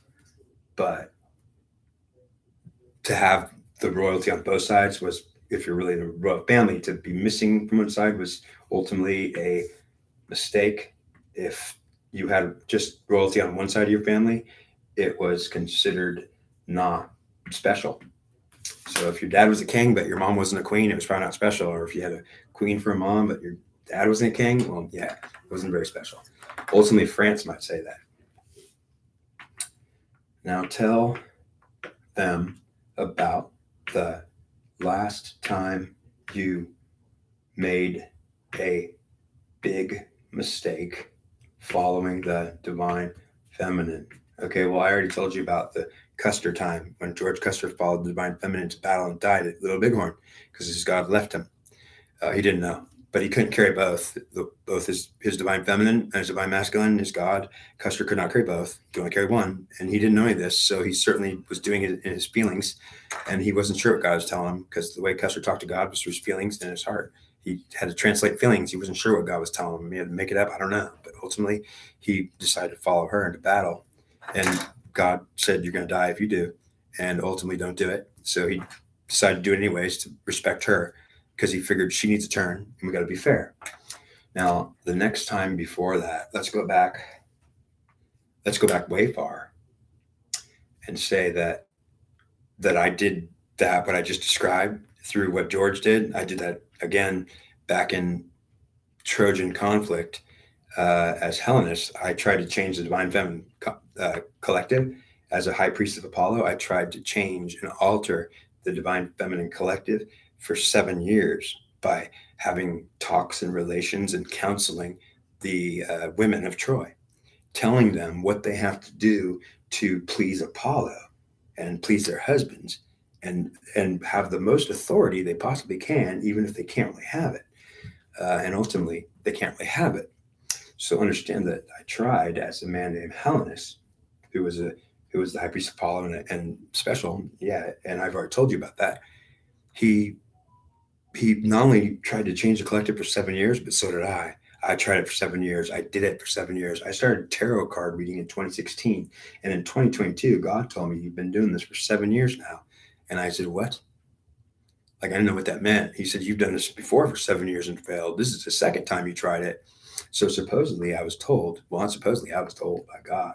He told me, this is the second time you've utterly, for 7 whole years, intensely put your whole life into trying to work with the divine feminine presence in the collective and counsel it, talk to it, alter it, manipulate it, and try to change it so that it is working with the divine masculine, which is going to be dominant and control, and there's not going to be women that are ruling. Men rule. Unfortunately, because of the truth that he thought he could convince the women somehow that they're going to have to kind of be okay with being lesser. And ultimately, I don't know how he could have actually thought that he could do it, but he actually thought he had to do it. There's no other choice. If the women of Troy couldn't be happy, knowing that the husbands rule, that their wife and daughters, and they're not goddesses, well, they just could not accept that they can't have divine goddess power. They wanted to be divine feminine rulers and have utter power. Ultimately, God had said no. And so, in the form of Zeus, who was actually alive at that time, Helenus was trying to mix Apollo, his god, who was the son of Zeus. And although Helenus didn't follow his father Zeus, he did not follow him. So he actually followed his son, and then he was certainly would do whatever Zeus wanted if Zeus told him to do something. But he was following his son, Apollo, as his god. He did not follow Eris, but he did not follow Eris. So Helenus knew who Eris, the god of war, was. He was the youngest son and the brother of Apollo. So Helenus's god was Apollo, the god of the sun, and Apollo's dad was Zeus, the father of all gods, and Eris, his younger brother, was the goddess of war, or the god of war. But he was not a high priest to Eris, who was the youngest son. He was a high priest to Apollo, who was the older son. He tried to make the divine feminine and masculine work together when they weren't together. And after 7 years, he failed. And so understand that when he did it for 7 years, it was the first 7 years of the war in Troy. So the War of Troy was 10 years. For the first 7 years, Helenus tried so hard as a priest to be dealing with the divine feminine collective every day, and that meant talking to women, ultimately trying to convince them to do this or that, or not do this or that, or whatever he was telling them. It was to try and manipulate them into accepting that masculine rule was going to be what it was. And ultimately, God had told them that you have to accept it, but you'll be treated well, but you're not going to be goddesses. And ultimately, he tried for 7 years to convince them, and then God told him it's not working. After 7 years, it's not working anymore, and you have to realize that it's not working. So Helenus suddenly realized after 7 years, and he didn't realize during the 7 years, in the 6th year or the 5th year, he was literally going to do it forever. Helenus was going to try forever to convince the divine feminine it needs to bend to the will of God. And he was trying to make them understand that they need to do it somehow. So I don't know. He was trying to talk them into it. He utterly failed. And when God brought it to his attention after 7 years, we've been warring Troy for 7 years. God said that they've been trying to take my favorites men out for 7 years now, and you can't do any more, Helenus. You're not, it's 7 years now, and you have failed. Do you understand? Helenus understood. He understood that. Suddenly he understood, this is not going to work. I could do it for 70 years and it won't work. And if you pick up the pencil, I will reward you with great treasures in the future. Okay, I'm glad I got the pencil in my hand. So it's not funny. I'm sorry. It's not funny whatsoever, is what he's telling me. Don't you be laughing. Well, I mean, this is very serious, okay? And understand that if I laughed, it might have been a nervous laugh, but certainly I'm not the one to laugh. And I don't laugh as a rule because I take this very seriously. And that's what God told me to do. Don't be laughing like it's funny. It's not funny. So now it should be less of an emergency in your life. Keep telling it. I will sanctify my great name, which was profaned by the heathens. I will sanctify my great name, which was profaned by the heathens. Baker Company in Vietnam, I'm not going to talk about that. Helicopter door gunners, not going to talk about that, or could I? Okay, you want me to talk about helicopter door gunners? Okay, yes. So, well, do you want me to finish about Troy? No. You're done telling them what. Okay. Well, the story goes on in Troy. That I guess he wants me to tell you about now about helicopter door gunners in Vietnam. So in Vietnam, God told me that I was a 19-year-old kid who went to Vietnam and died there. And so what I'm telling you is God told me about my past lives. And so he's told me about George Custer. He's told me about Richard Neville in the 1400s, who was a rich baron. He's told me about now this guy in Vietnam. So he says, last lifetime was a very troubling, bad, terrible experience, which was actually bad to the worst degree.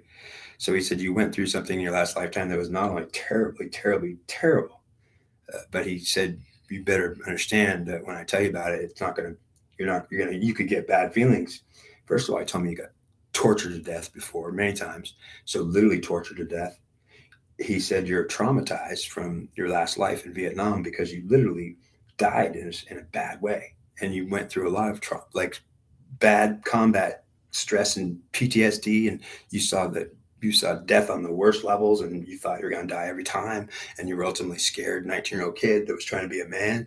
And he told me that I was a helicopter door gunner. So first when I got to Vietnam, I went there because my sister and my mother were fighting with me and I was fighting with them. So I lived at home fighting my sister. I didn't trust her. My sister was a woman that would backstab me. At least I felt that. So I understand God's telling me the story. I don't really remember it, but when he's telling me, I certainly feel like it's true. He's saying that you were fighting your sister, didn't trust her. She was not trustworthy. She'd stab you in the back. You definitely would trust anyone else. So you had this issue with the feminine in your family. You didn't trust your mom. Also, your mom didn't trust you. And there was your relations with the feminine in your family was all screwed up. You went to Vietnam because you were arguing with your sister and your mother. You didn't want to live in the house. You definitely wanted to get the hell out. You wanted to be a hero. You wanted to be doing something important. And you thought going to Vietnam was going to be important in what you do, serving some purpose. It was the biggest mistake of your life to go there. And ultimately, it traumatized you so badly. Your experience there and how you died was terrible. So you went to Vietnam and you were a driver for a company commander, which was a high-ranking officer in an area in Vietnam, which was near the combat zone, but maybe not in it. And the kid was 19 years old, and he was a driver for a commander that sat in the back seat and basically had him drive him around. So he first got there, and this was a great job. Ultimately, yeah, I drive for my commander is a high-ranking officer. I don't know what he was. He was certainly some kind of high-ranking officer, and he would drive him around everywhere. And so that's all he did all day was drive the commander around. Sometimes in the combat zone, they would go into the combat zone. The commander had like a whole army around him. So everywhere they went, he was pretty safe, meaning the commander was a high-ranking company commander of some kind of area, running some kind of facility. He was literally a private driver, and ultimately there were helicopters that flew around. They flew with the commander. There's armies around. Yeah, he was highly protected by an army that was with him all the time. So everywhere they went, he was kind of safe and he felt safe. And ultimately, the commander's not going to die. He went in there into battle and with a big army every time. So ultimately, it was like, yeah, I'm safe and I'm a driver for a commander. It's really a good job. Well, he was drinking beer and doing drugs. And he he basically a 19-year-old kid, maybe he's afraid, and ultimately he wanted to like be not scared, and war scared him, and ultimately he drank a little bit to feel better, to calm down. At least that's what he told himself, and so he was drinking, driving, and driving the company commander around. Well, ultimately he got they're gonna know what he's doing. He's drinking and doing drugs and shit, and he's a driver for the commander. The commander discovered him, smelled the alcohol or something, and was telling him like, kid, I know you're drinking, and you're probably doing drugs too. I could tell. And he says, if you're driving a company commander around here, and I can't have you uh, being drinking at all. If you're going to be my driver, you're going to be sober, and you're not going to be doing drugs. And if I smell any alcohol on you again, you're fired, and I will get rid of you. And understand that if I fire you and get rid of you, and because you're drinking and you're doing drugs, I will put you and I will assign you somewhere where you can drink all you want and do all the drugs you want, and then you'll be happy. Well, the kid, as a driver, wasn't sure what he was talking about, but he certainly was thinking, really, like you're going to fire me, and then I could go do drugs and drink all I want. Well, he wasn't kidding. He said, I'll put you somewhere where you could actually party anytime you want. And so he took it as a, well, I think that could be an invitation, more like. Well, he didn't quit drinking, and the commander smelled him again a couple of days later and said, you're fired, you're out of here. And he got a notice a couple of days later as he waited to see what he was going to do next, and he got assignment to be a helicopter door gunner. Ultimately, he did not expect 1 minute that it was going to be that. He thought it was going to be anything but helicopter door gunner. That's freaking dangerous. Well, it turns out the lifespan and expectancy of a helicopter door gunner in Vietnam was about 2 weeks, which meant that they all got at least injured and shot at some point to where they had to be replaced and go to the hospital, or they were killed. But they didn't last long, and you certainly didn't see a door gunner that was the same door gunner for more than a couple of weeks. And that was pretty frustrating for many door gunners, knowing that we won't see door gunners, the same ones, for a month or two. We're going to see many different door gunners, and for every week we'll see a new one because they're getting shot up all the time. And so it's not only a very dangerous job and position, but it was highly dangerous. And so he had to come to the idea, you kidding me? I'm going to be a freaking helicopter door gunner? All right, fine. I don't have a choice. No, you don't have a choice. Get to your assignment. He went to the assignment. He went to climb in a helicopter.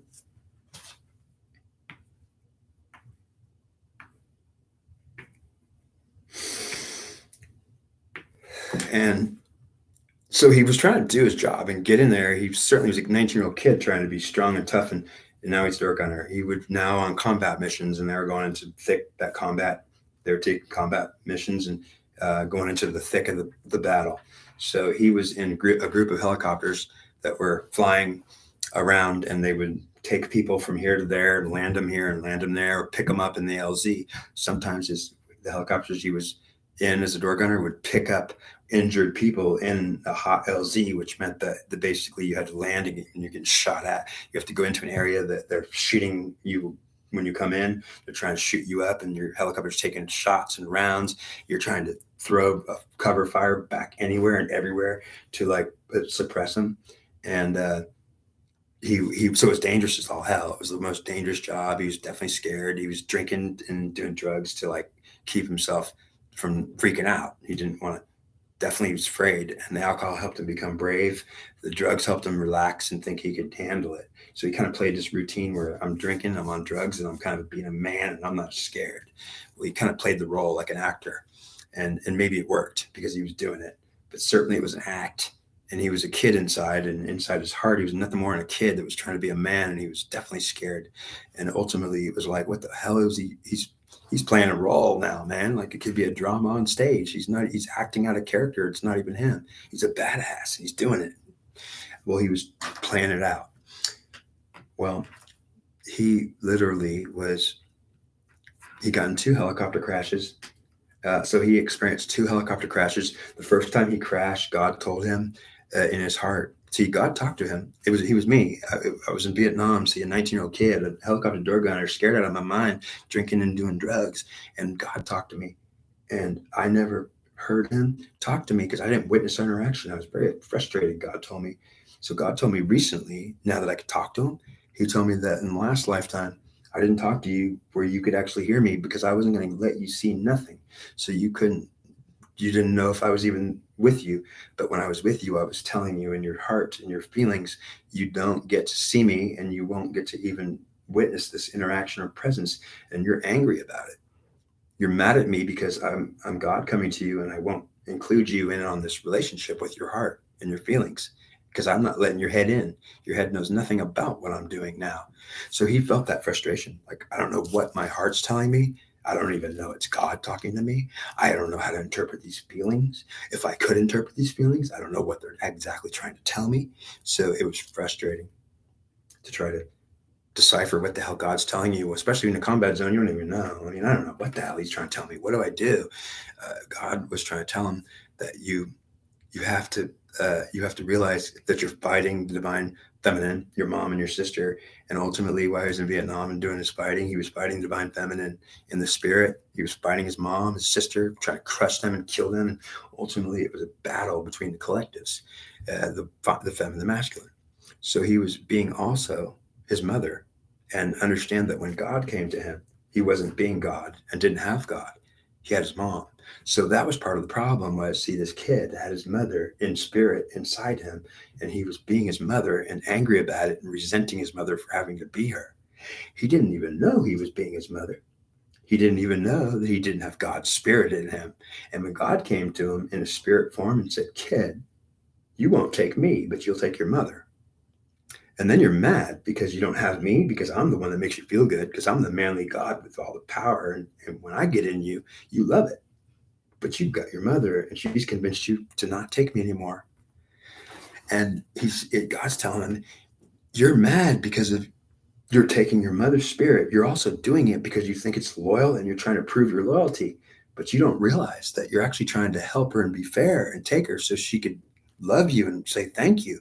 And it doesn't please you, but it makes you angry and it hurts you. And it's actually not fair that she's doing what she's doing. She should let you have me, your God. And then you're going to feel confident and manly and have a spirit of masculinity and a singularity that is good. You'll like it. He couldn't tell the kid that. Understand, if he could actually talk to him, he would have actually said that. But the kid didn't even know what God was saying, or maybe he didn't even know God was with him. But he certainly knew that he was praying to God, and maybe it was real or not. And God was telling him that if you don't start listening to me, you're going to crash this helicopter, and I'm going to show you what it's like to fear death. So the kid, the first time he got in a helicopter accident, it's because God did it. So basically, God told him, "You're not listening to me. I put you in this helicopter. You're a helicopter door gunner," and he was shooting at people. Sometimes he'd drink alcohol and shoot the gun at like people or anything. And ultimately, he was being a drunk idiot. So he had done that a few times. Just been a drunk idiot, pulled the trigger, and he could have killed somebody. And God said, like, kid, you are drunk in the helicopter going back home and in a group of helicopters, and you just fired your freaking M60 or your whatever guns on the door. You just fired it into a village for like 20 seconds. You just pumped them full of rounds. The kid's like, yeah, so what? My finger hit the trigger. And ultimately, he's just being drunk and stupid. So God was getting mad at him. Do you know you probably killed some people just a minute ago? And they weren't even in the fight. You weren't supposed to. You just freaking, what are you doing, kid? You're being a murderous asshole. Basically, yeah. And the kid was thinking, I don't think I killed anybody. Actually, I just pointed the gun at that village way far away. It was so far away. I don't think I killed anybody, actually. And God was saying, you little son of a bitch. I know who you killed accidentally, and you didn't even think you killed anybody because you don't even think that those bullets went that far. You're a drunk idiot firing your gun when you're not supposed to do it. And so the kid was like, I don't even know what I'm doing wrong, but it seems like God's judging me. People are judging me. My sister's judging me. The divine feminine hates me. I'm just my freaking mom. And I don't even like it. You know, like I want to be like powerful. So God told the kid, if you don't straighten up, I'm going to make you so scared when that helicopter's going down. I'm gonna scare the living hell out of you, tell you you're definitely gonna think you're gonna die, and I'm gonna tell you you better change right now. So the kid didn't change, and he's actually still doing shit. He went and had sex with women, Vietnamese women. He treated them like shit. He told them they were garbage. He basically would just be rude to women and disrespectful. He was mad because he had to go to Vietnam. He was a kid that was forced to go to Vietnam from people that forced him by Well, he went there himself. My God, he was forced to go there, but he actually chose to go there himself. How does that make any sense? He went there because he thought he was supposed to. People said, go do it. Ultimately, everybody in his family agreed that that was probably what he should do because he just didn't have any reason to be around home, arguing with his mom and sister, not even wanting to live there. He could have went to the army and had a life. That's what they thought he was going to do. So basically, he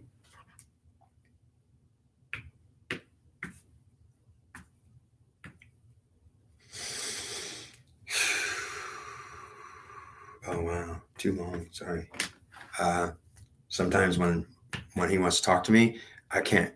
I won't get it. I'll forget. Like I don't know. He'll be like, Dennis. Like trying to like, oh wow, sorry. Like how long was that? Like 10 minutes. I was trying to get your attention. You didn't even know. You forgot. I'm like, damn it. Sometimes when God's trying to talk to me, I don't even know he's doing it. He's like, he'll be telling me, Dennis, you hear me? I'm trying to talk to you. And I'll be like, no, I didn't even hear you. I'll start to feel all terrible, like something like, oh my God, something's wrong with me. Am I getting sick? Because I'll start to get hot and fuzzy and, oh, whoa, what's going on? God's saying, like, you wouldn't listen to me. I'm like, what's happening to me? What's happening to me? He's saying, I'm trying to get your attention because I've been trying to get your attention for 10 minutes. And now I'm feeling like something's wrong. Oh my God, what happened? Well, yeah, I had to do that to you so you would stop and listen and realize that I'm trying to talk to you and tell you something. So because he wouldn't do what he was supposed to, the God told him, you're in for it, buddy. You know what, today you can go do your drugs and your alcohol and you're a big man on campus. And ultimately he was trying to do it. He's a 19-year-old kid and he knew he was just a boy. So he's trying to be a man. That's pretty sad because he's just a kid. I mean, what are you going to do? You know, he's really not behaving very good. And he's basically not being responsible either as a door gunner shooting when he's not supposed to be shooting at people. He's not supposed to be. Yeah, he could have killed people and it probably happened by accident. Of course, he would say, but God didn't. God said that was not okay, and I am going to hurt you if you keep doing like that. And ultimately, he got into an accident, and God said, the helicopter's going down, buddy. The helicopter took around. They were at low altitude, and the helicopter took around or something, and it was basically out of control. So they were at a low altitude above the trees, and God took them out and said, now, kid, you want to see this? And he basically was in the helicopter behind the gun. And when it got hit, it started going out of control and rolling, spinning, and I barely could keep it. They were trying to land it, controlled landing, and it was basically a controlled crash. It was like a definite, you're going down. And he peed his pants, man. And he was like, oh my God, I'm going to die. I'm going to die. And God was telling him, you're going to freaking die right now, kid. You are dead. Ultimately, God was yelling in his head, this is it, buddy. You are dead, boy. And ultimately, he heard that. He felt that. He was like, oh my God, I'm going to die. Ah. And basically, the helicopter slammed to the ground, and they all were alive. And they were all basically uninjured, but the helicopter was ruined. They did some kind of a controlled crash landing, and oh my God, we're all okay. I thought we were all dead. So that helicopter accident scared him so bad in his emotional field in his head. He got so scared when God was telling him, you're dead here. It's going to happen now. It really heightened the experience because God was trying to make him really think he was going to die, and he did. So when he actually didn't die, he was so relieved and so happy that it brought his spirits up like you wouldn't believe. Suddenly this kid was like, like, this is great. You know, like, oh, we're live, man. We're live. We just got a rude crash. Well, okay. Yeah, that was the best thing that ever happened. The kid was proud of it. He said, my God, do you realize what happened? My aunt just died, man. We just lived through that crash. And the kid was happy. His spirits were high, and it changed everything. And ultimately, maybe it wasn't exactly what God really wanted him to be doing, but it certainly was what happened. He scared the hell out of him. And that was the point of it. But it turned out to really make him happy because now he was like, do you know I survived a crash? And oh my God. So the second time this happened, it happened again. The second time they crashed, it was God again telling them, okay, if you're going to have to accept that you can't fight your mother, your sister, the divine feminine, and try to kill it and ultimately try to struggle with it. And then he also told the kid, it's what I do and I'll kill it and struggle with it. But understand, if you're going to take me and kill it, try to fight her, kill her and struggle because I'm doing it, then I'm telling you I'm doing it. And that's why you be doing it. But understand, I don't want you doing it. And I'm telling you, I'm doing it, but you can't be doing it. Don't do what I'm doing. And the kid wouldn't know that. And he certainly wouldn't hear God telling him that. But the kid would do it, whatever God was doing, because he was feeling whatever God was feeling. If he took his God, he would feel whatever God was feeling, which was definitely fighting her. And ultimately, it is not true. That was her saying that, oh, okay, so what I just said is not true. Well, exactly what was not true? She wants to make you look bad. And so she tries to interfere and intervene in your story. So yeah, so she's trying to tell a story through me, and so is God, and I'm also telling a story. So there's like three of us here. So she tries to tell me the story too, and it's not what God tells me in my head. So I get kind of two stories, and ultimately, I try to listen to what he's telling me, and I have to try to ignore what she's telling me, but I don't do it properly every time. So what is some mistakes do I have to correct here? Tell them that the divine feminine is enslaved as a collective, and God did it. No man may question what I have chosen to do in my world, and I'm God. And so, yeah, he enslaved her and told her she doesn't have any power. And do what I tell you. That's it. You're done. You got nothing. So basically, she's mad. Now, finish your story. Second time he crashed, he was now much he wasn't afraid. Like, it was really an awesome experience because he definitely thought he was going to die the first one. And then when he actually, it was like, I can't believe it, I survived, I'm a badass. Yeah. And he started to like really become more loving to be a gunner, and it kind of made him, yeah, because crashing a helicopter was made popular. People were like, dude, you crashed the helicopter, man, you guys were in that badass. And ultimately he got all these friends coming to him, parties, they had all these parties, like, yeah, like he got to tell everybody the story when he went down the helicopter. It was the most greatest thing ever. And so that whole experience of the first crash was like such a great thing for him. It was certainly nothing tragic about it. It scared the hell out of him, and he definitely thought he was dead. But because he didn't die, it turned into be the greatest thing ever happened. It made him popular with everyone around him. And the second crash was just kind of the same thing to scare the hell out of him. And it was at night, and it certainly scared him again, but this time he was ultimately not very scared. So God would have known that the second crash was basically a warning to tell him that if you're not going to change whatever is going on with you, you're not going to change, and then you're going to go down and die eventually. So they crashed again the second time, and it was the same kind of thing. Low altitude crash at night, and ultimately the helicopter didn't know where he was even going to try to land because he couldn't see the ground. So it was a little more hairy than the first crash because they didn't even know where to land and couldn't see the ground.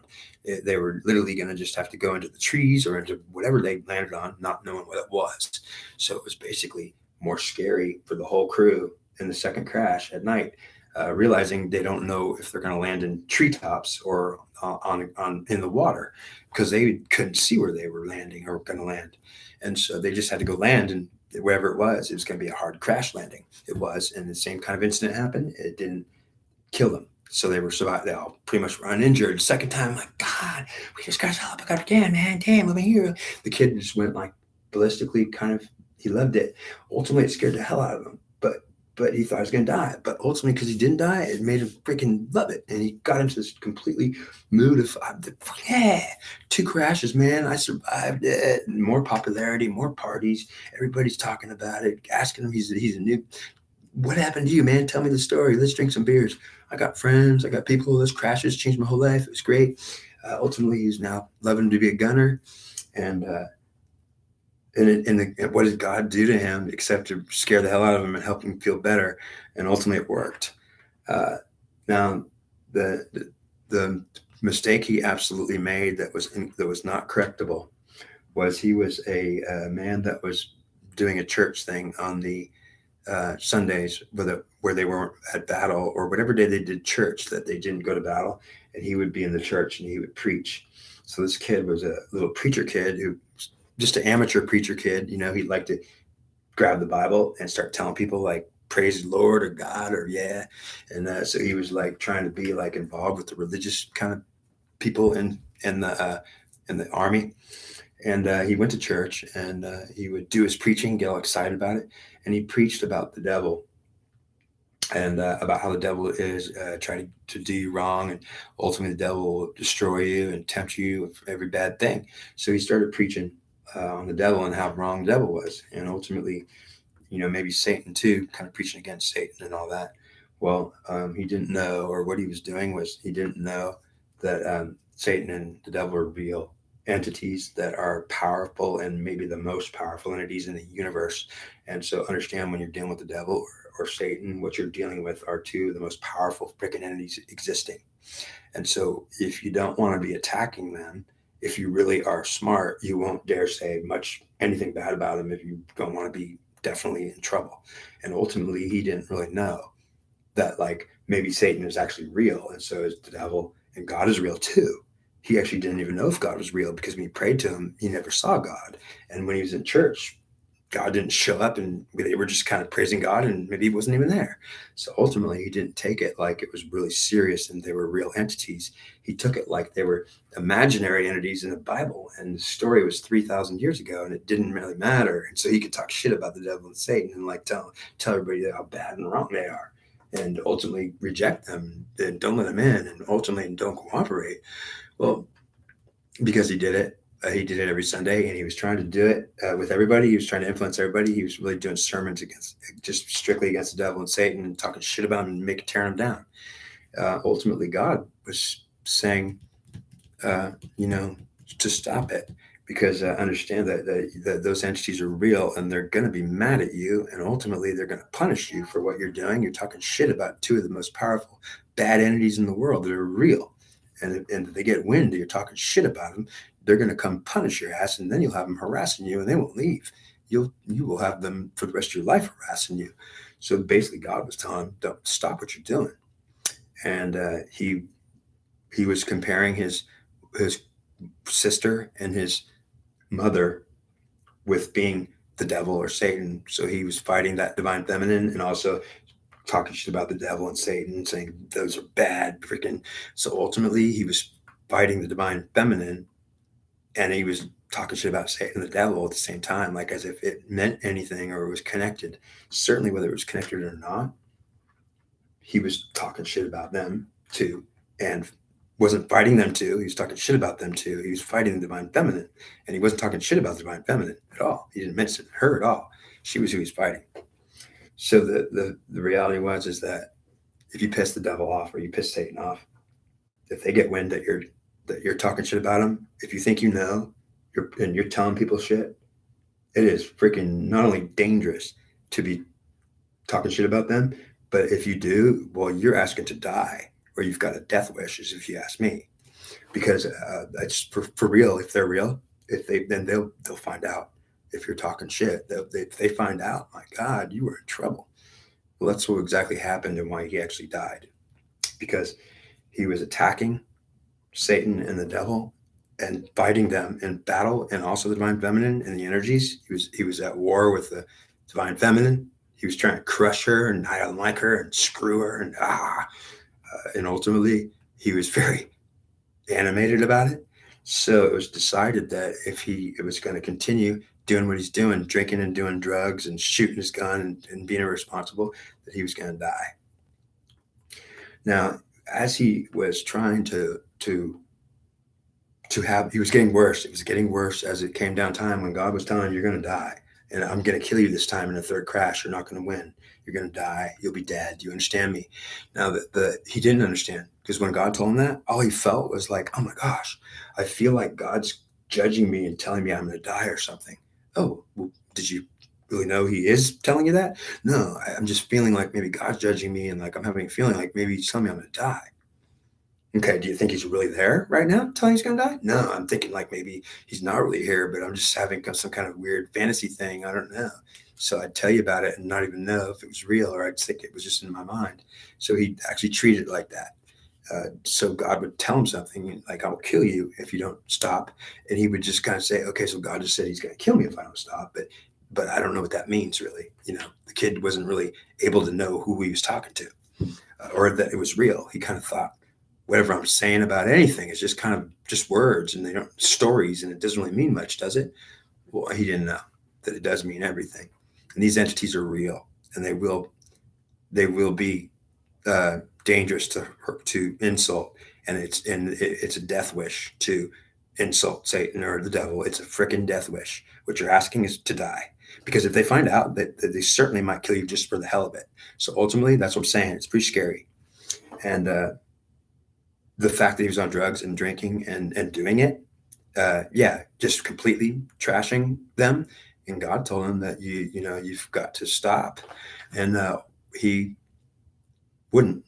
He wouldn't stop. So one night, he was in a group of helicopters. They used to fly at about 6 miles up. So I couldn't believe it when I'm told this, but basically God's telling me this story in my head. He's saying, in the third crash, you were 6 miles high.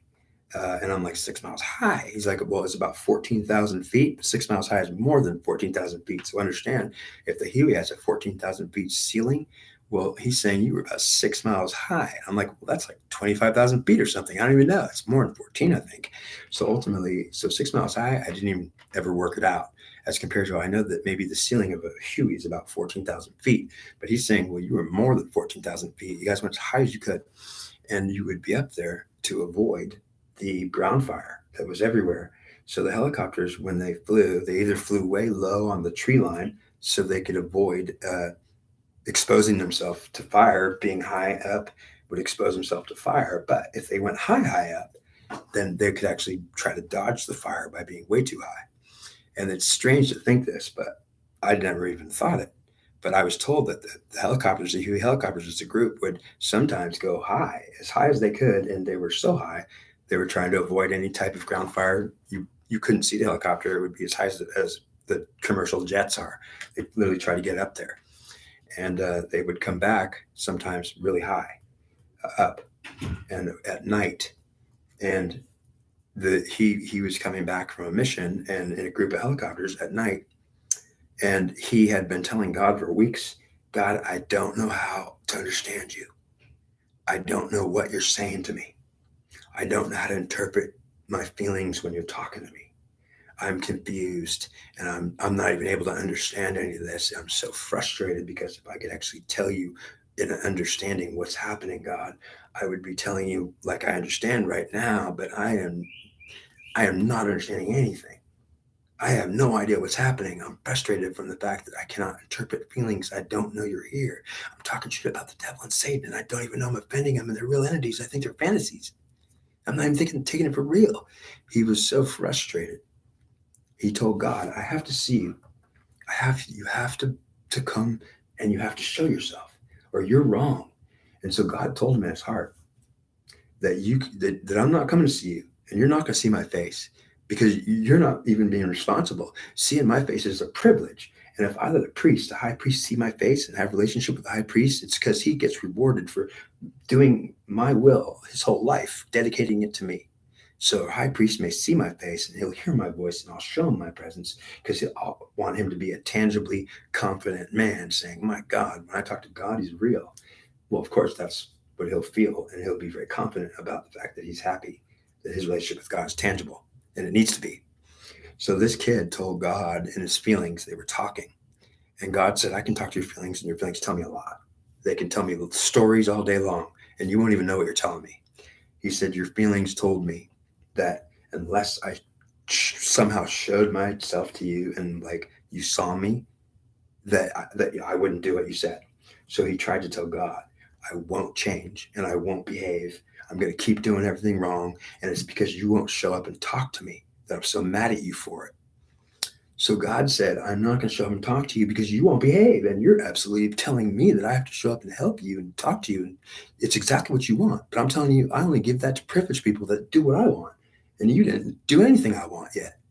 So basically, the kid didn't know this. He certainly didn't know when God was telling him, you have to behave first and do what I want before you can see my face.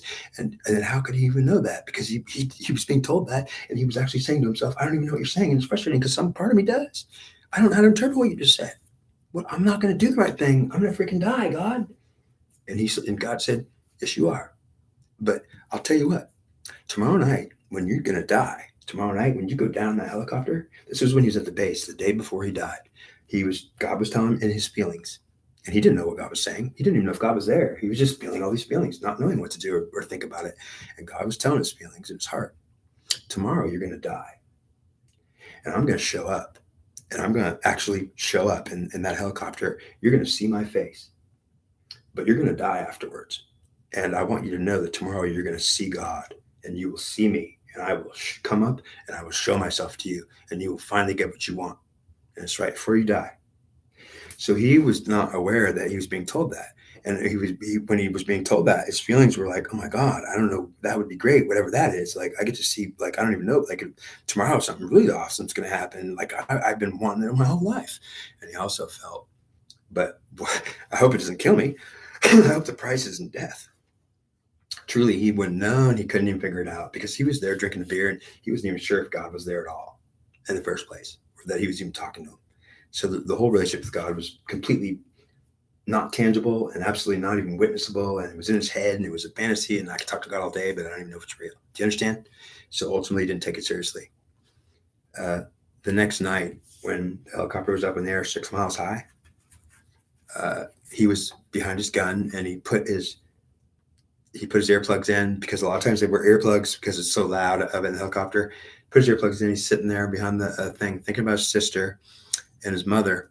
And ultimately, he's praying to God, like, like, I'm sorry. And, I'm feeling like something's going to happen tonight. Like, he was nervous because he thought something great was going to happen. Like, God told him, I'm going to show up and talk to you and then you're going to die.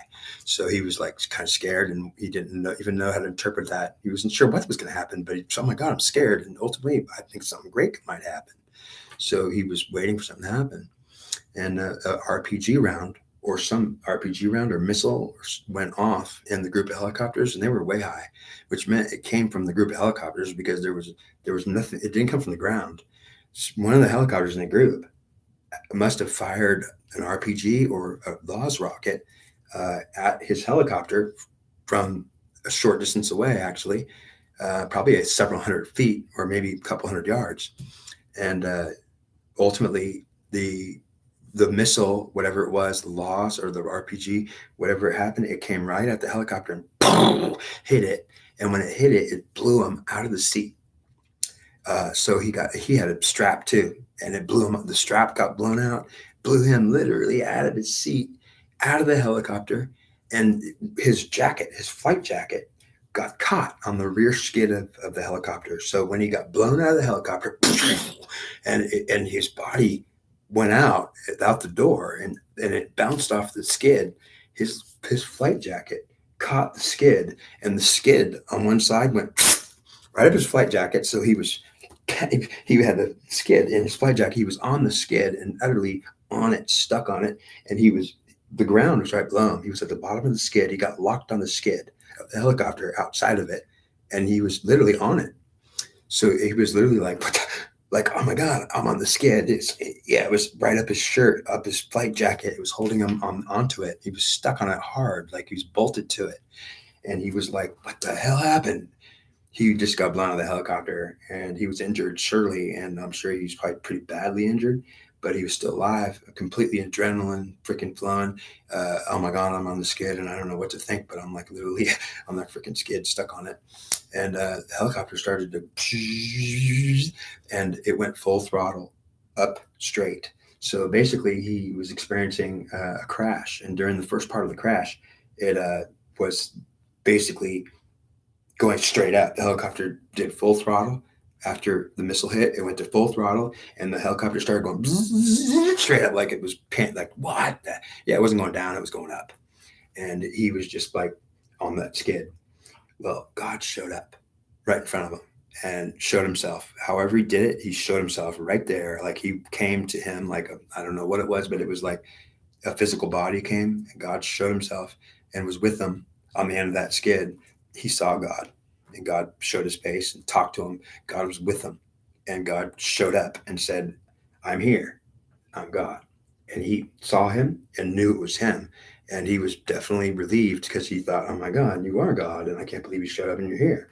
And he was literally looking at God's face. God was with him and showed up. And he was on the end of that skid too.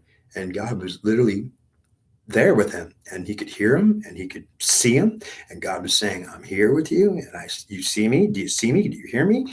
And ultimately he was like, I do. Yes. And he was like, wow. So God said, you're going to die now. And, uh, but it's okay. I want you not to be afraid. Well, he wasn't very scared because, first of all, he knew God was with him. That surely made him more comfortable a lot because he knew it was God, and he wasn't definitely, he was like, holy crap, God is here.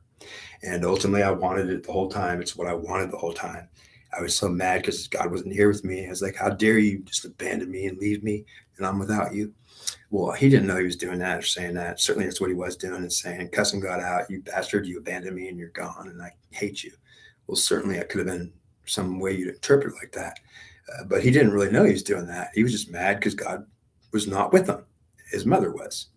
It was the worst thing he could ever do, was be his mommy and ultimately try to think he was doing something good, because he wanted his dad, not his mom. And ultimately he wanted to be with God, not with goddess, or not with mother. So he didn't want to please his sister and his mother. If he was going to do the right thing and please God, he was going to take God, not his mother. So he was told on the end of that skid that he's going to die. And ultimately God was comforting him, telling him that you're going to be okay, because I'm going to tell you something. In your next life, you're going to see me, and you're going to actually talk to me, and I'll come to you and I'll show myself, and you'll get what you want, a relationship with me. Ultimately, you're not getting it in this life, because nobody gets to see my face and survive and live, especially you, because you're not a high priest. You're not a high official. You're not worthy of seeing my face. I don't show my face to anyone, and they don't get to see it. And it's worse than that, because if they do get to see it, they have to die. That's what I'll tell you. So ultimately, when you think about that God actually tells people, if you see my face, it's when you die, because I'll show up when you're going to die, and I'll be with you for a minute and say, now it's time. So you're going to see my face when you die, but only because you die. I won't come to you otherwise. So that's normal to see God when you're going to die, and he'll come show up and comfort you, so you don't freak out so bad. You'll be all right. God's with me. I don't care. It's okay. I know it's real. And ultimately, it's a comfort that definitely everyone wants, and God will give it to you. But so you get to see his face when you die. Well, that's pretty bad. And the kid couldn't understand that was frustrating too, that if God's going to show his face to me, it's when I die. But that's messed up, man, because I want to see his face every day and I'm alive, not when I'm dead. So he couldn't really put that into any understanding of his frustration. But he said, it's not fair that God comes to me and that's when I'm going to get to see his face, is when I'm dead or dying. Well, that's the truth. That's what God told him. That's the way it is. It doesn't matter what you think. And so basically, he told the kid, you didn't listen to me. You need to listen to me. You didn't listen to me. You fought your mother. You fought the divine feminine. You attacked the devil. You attacked Satan. You're absolutely, you don't even know who they are or what they are, and you're absolutely out of line. You're drinking your alcoholism. You're shooting your gun when you shouldn't be shooting it at maybe innocent civilians, killing them. So you may be a murderer, is what I'm telling you as well. I didn't know, man. I was just shooting my gun, man. I didn't know. Yes, you did. You freaking knew. So I think he did kill somebody, as some citizens by accident. He just shot his gun at a crowd, or he shot at a village. He just thought it was funny to throw some rounds out, and ultimately God got so mad at him for that. You killed some civilians and some innocent people just a minute ago, boy. I don't know that. I don't know. I shot my gun off. I don't know if it killed anybody. Well, ultimately, I'm very unhappy with you for what you just did. You really blew it. And that was probably a big factor that he really pissed God off with doing that. So he got to see God. And as the helicopter went up, God talked to him for 15 minutes and told him a lot of things about a lot of things he wanted to know. And ultimately, the helicopter started to go down. It went down at an angle very slowly. And the whole time, it took 15 minutes for that helicopter to crash, because God was talking to him, and the helicopter wasn't going to go down until God wanted to go down. So basically, God was flying the helicopter. Basically, that helicopter was doing weird shit. It went straight up for a while, and because it got locked in, like the throttle got locked in the explosion or something, and it was going whang, and then it went up, and basically then it was going sideways for a while, and it went in an angle, and it was going down, taking a long time. It was really weird because it took 15 minutes that he was on that skid talking to God, and God was telling him everything.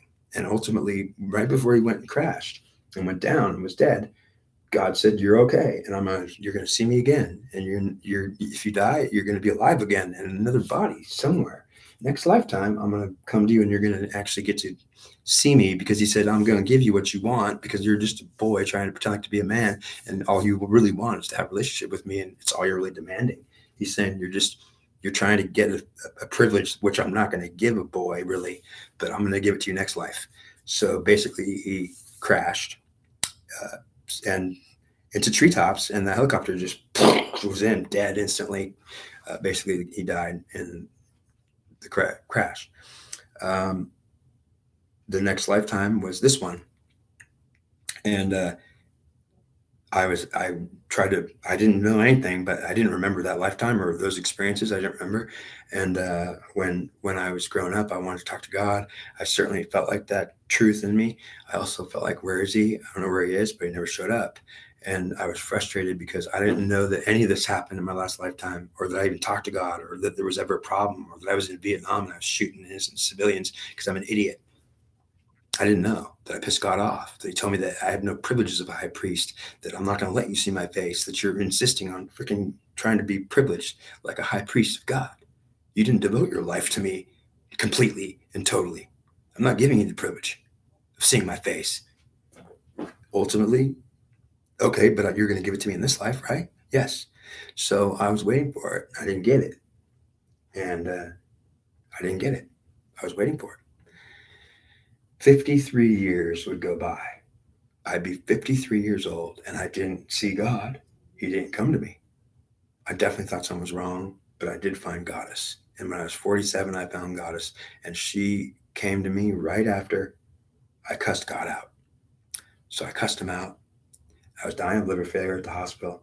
I cussed God out because I was dying. And the doctor told me my eyes were bright yellow. I was in complete liver failure. I was drinking myself to death. And I told, basically, I was told that if I won't make 30 days. She said, your liver's fully in failure and like you're going to be dead in less than 30 days. If you keep drinking, you're dead, man. And I thought, wow. So I got to go drinking or die. Well, you might die anyways. But if you drink, you're dead for sure. And I was like, wow, that was pretty heavy. So I had to quit. And that's it. That's the story.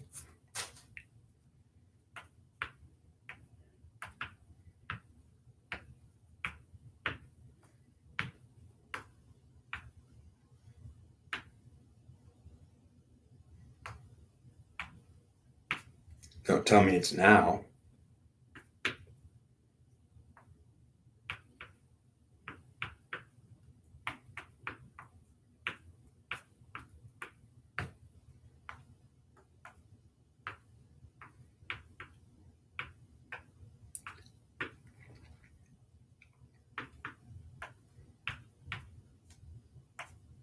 I don't think I had any other past lives that I know of that I can think of that were important to the sense of my relation to God and the world, the divine feminine, masculine, and men and women, and ultimately between three lifetimes. That I'll tell you that between George Armstrong Custer being the man, the God, protected by his God, and ultimately giving some of that divine feminine that greatness, like he relented to his wife and only to his wife. So basically, we're talking about something that killed Custer.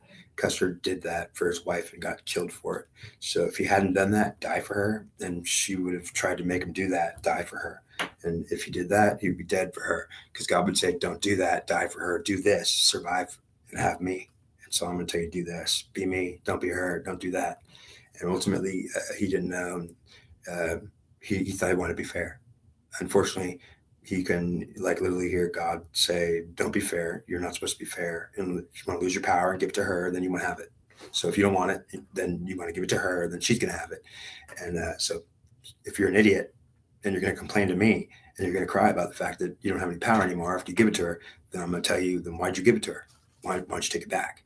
If you take it back, she's going to cry and moan and bitch. And then she's going to say that you're not fair and you're wrong because she don't have it anymore. So you're going to have to feel guilty and give it back to her. or you're going to have to tell her she don't need to be fair. Then she better deal with it. And that's pretty much how it is. When you can't share power, God says you don't share power. And ultimately, she's not getting a fair share of it. So ultimately, God was not happy with me when I'm trying to help the divine feminine into some form of honorable position again. He's like coming to me after I cussed him out. I cussed God out, and I told God, "Screw you, because you're killing me, and I'm going to die now." And I told him, like, you know what? You're like, you shouldn't even be a God. You know what? You're so wrong that you're gonna. I was begging for your help, God. I was trying to ask you to help me, to be with me, and I'm like, I've been doing it for 53 years, and now I'm dying from liver failure, and I can't stop drinking. I said, I can't believe you led me into this, that you actually led me to this death. And I said, I hate you, God. I hate you more than anything. And I said, I would take away your power, God, and I would be God, and I deserve to be God, but you don't. And ultimately, I did it. I mean, whatever I told him, that was a pretty good example of that. But understand, I was so pissed, and I meant it so hard that I literally just ruined it. And as I was telling him off, there was a part of me that was saying, Dennis, stop, stop, stop, stop, stop. Because I was like, I'm really blowing it, man. I'm going to tell that son of SOB off. And I, I really got into it. I got way into it too much. And because I was being warned, that I was being told, you're ruining it right now. You're ruining it, and it's going to be too late when you're done. You're going to curse God out, and you're going to be cursed forever. You're going to curse him to death, and you're going to die. So I was told, when I was about to curse God out, I was told that if you curse God out, you're going to curse him out, and then you're going to die. And I was already going to die. So I figured, if I was already going to die, I'm going to curse him out. I didn't curse him out yet. So I did curse him out, and in such a huge bad way that I couldn't believe it. I did it in the way that I was going to tell him off, like tear his ass up. And after I did it, I was scared, because I certainly thought, oh my God, I just did it. Like, oh my God, I can't take it back now. I've heard myself say it too, and I meant it. So ultimately, I just ruined myself and cursed God out. Now I'm going to die. Wow, I can't believe it. I was scared. I was crying. I can't believe I just did that. I sealed my fate. Now I'm going to die now, and I can't believe I cursed him out, because I knew maybe I could survive. If I didn't curse him out, maybe that was only one way I'm going to make it now. But I just did it to seal my fate, to guarantee I'm not going to make it. And I was crying. Snot was coming out of my nose. I was definitely all ruined, and I thought it's over. And then I thought there was someone standing out in front of my van, and I thought it was a woman. I was sure of it. So I looked out the window, and I already knew there's a woman standing outside my van, I guarantee you. And I looked, and there's nobody there. And I thought, no way, it's on the other side. There's a woman outside my van. Don't tell me there's not. I knew it. I looked on the other side, and I couldn't see any woman. I said, no, there's a woman out there. And I just knew it. There's a woman out there. Don't tell me there's not. And I thought, I can't see her, though. What's she doing? Playing games with me? And I was trying to look out my window at different angles to see where she was. And I'm sure she was outside my van, just right outside my van. A woman was standing outside my van, guaranteed it. And so I couldn't see her though. And I was thinking, what's going on here? There's a woman here right next to this van. She's in here. And I realized that she's in this van. And I was thinking, well, is that my mom? There's a woman in this van. There's a woman in this band. And I was in this band, and I was singing it. And I thought, there's a woman in this band. God damn it, I know it. And I suddenly realized there's a woman in my head. And she said, congratulations. Good for you. Good for you. I'm proud of you. What? Is this mom? I thought it was my mom, because I thought, like, maybe I can't believe it. What am I seeing things? Am I dying? What is this, a side effect? I think there's a woman in my head, and she's saying, I could clearly hear her voice. It's tangible. So I'm hearing it. It's definitely no mistake in it. She's saying, good for you. I'm proud of you. What? You just told his ass off. Good for you. I have not seen him get so cursed out in such the best way. And she said that you just made me so proud. That the way that you cursed him out was, I felt it so much. She said, and I felt exactly the same. And I think that maybe you cursed him out worse than anybody that I've seen for years. You just really did. You should get an Academy Award for what you just did. And I was like, are you freaking kidding me? It was not funny. And I thought, wait a minute. So there's a woman in my head, and she's saying, congratulations to you. You just cursed God out, and I'm so proud of you. Yes. And I'm thinking, is that supposed to be funny? No, it's not supposed to be funny. She said that I hate him. He's a son of a SOB. And she said that you just literally told him off and you meant every word of it. You just cursed yourself to death. You just cursed God. And like basically you said, fine, die. You'll die. But you didn't want to die and you're going to try not to. But you just literally told God, fuck, F you, and die. And you're waiting to die now. She said, you're waiting to die. And I was, yeah, it was terrible. There's no man hero in me. I was thinking, this is terrible. I can't believe what I just did, but I freaking did it and meant it. And she said, I don't want you to die now. I want you to live. What? You mean, so who is this? I'm thinking, who are you? She was a woman. And she said, I am the divine feminine goddess principle. Yeah, I'm a woman in your head, a presence of the feminine. And she said, I'm a mother and I hate him. And so she says, I want you to know that I want to reward you with, I'm going to save you for what you just did. And I haven't seen anybody curse him out that bad. And so because you did it so well and so meant it so much, she says, I want to give you some life and rewards and help. And I was just blown away. And ultimately, what she didn't say those words. So what I'm saying is the words I just used, she didn't actually say those words. Whatever the words she used said was the same thing. She was trying to help me. She said she's going to save me. So I was like, are you kidding me? So now I'm going to get saved by a woman, by a goddess. Yeah. So I didn't see God. I just cursed him out. Do you understand that I never saw God? He never came to me. He never talked to me. 53 years of my life, I didn't see him. He didn't talk to me. If I prayed to him, I didn't know if he's there. I was like, I don't even know if he's listening. So understand that I never saw God. And then I cursed him out because I said, if I can't even see you and you're not going to show up, F you. And then she came and I did see her. So I thought, wow, this is crazy. This world must be a goddess in this world, and it's not a god. So I suddenly was open to the idea that the divine feminine is ruling. And she said, I hate his ass, man. He enslaved us, and he's a slave driver, and he's yeah, like it was like a wife that was complaining about her husband that he was in charge. She didn't like it. She said he takes the charge. He thinks he rules, and he doesn't rule, and ultimately he does. So he thinks he rules, and he does rule. It's a fact. But at the time, I didn't talk to him. I didn't know who he was. So I went on this big quest for 7 years with this goddess in my head, and I kind of formed a relationship with her. Now, it's true that if God was pretending to be her, sometimes he might have been doing it. So understand that it's possible that God was pretending to be a goddess in my head and to try to see what I do or test me, or I'm not sure. But ultimately, if there was a goddess in my head sometimes, or if it was God pretending to be a goddess, whatever it was her presence in my head that I could feel. And she was everything womanly and everything feminine. There was no masculine in her whatsoever. So I would tell you that it certainly was not God. It was certainly a feminine presence of some kind of a deity. So she taught me tarot cards. She taught me astrology. She literally taught me everything. And she told me about what the cards meant. She told, like, I spent every day talking to her. I recovered. She took the cigarettes away from me and the alcohol. She said, you're not going to die. And you're going to quit drinking. I thought that's impossible. How am I going to quit drinking? Because I can't do it. The urge is too much. She told me, I'm taking that urge away from you. You're not going to ever feel an urge. I didn't believe her. And she proved it to me because each day I didn't feel like drinking and I couldn't believe it.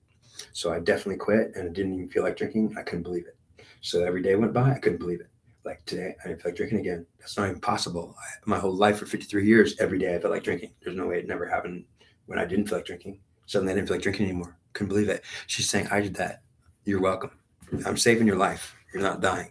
And ultimately, I thought that was great. So I formed this big relationship with her and thought, wow, I don't even see God. Don't even know him. Is he even real? And she didn't talk much about him, except she didn't like to talk anything about him. And she didn't like him either. So I was like, wow, okay. So I got you, a goddess. Yeah, that's all you got. Well, you're welcome. Well, I came to you. She said, I came to you. You cursed him out good. I think you're special. I like you. So I thought, wow, I'm a hero. Yeah, you are my hero. Man, men did not do as good as cursing as you have. You really won. And I was just like, wow, I'm getting rewarded by a goddess for cursing God out. And the intensity of how bad I did it and meant it, she really is really intensely proud of me. So she really thought something special because I was a man who really I wasn't afraid to curse God out and die. And ultimately I was, let me tell you, I really was. So I don't know what was inside me that was so determined to be telling him off like that. But maybe it wasn't even me, or maybe it was some part of me that I don't even know about, because I certainly didn't deserve to die. And I didn't want to curse him out either. I was mad because he wouldn't show up and talk to me. And I didn't even know that. I was frustrated and didn't know why. I couldn't tell him or complain about what I didn't know. And so ultimately, it was a frustrating event where God sucks and he's just not getting it. Well, yeah, I'm not coming to you. So after like a bunch of years, 7 years of doing this, trying to change Divine Collective, doing my tarot card readings, and I was trying to change Divine Collective.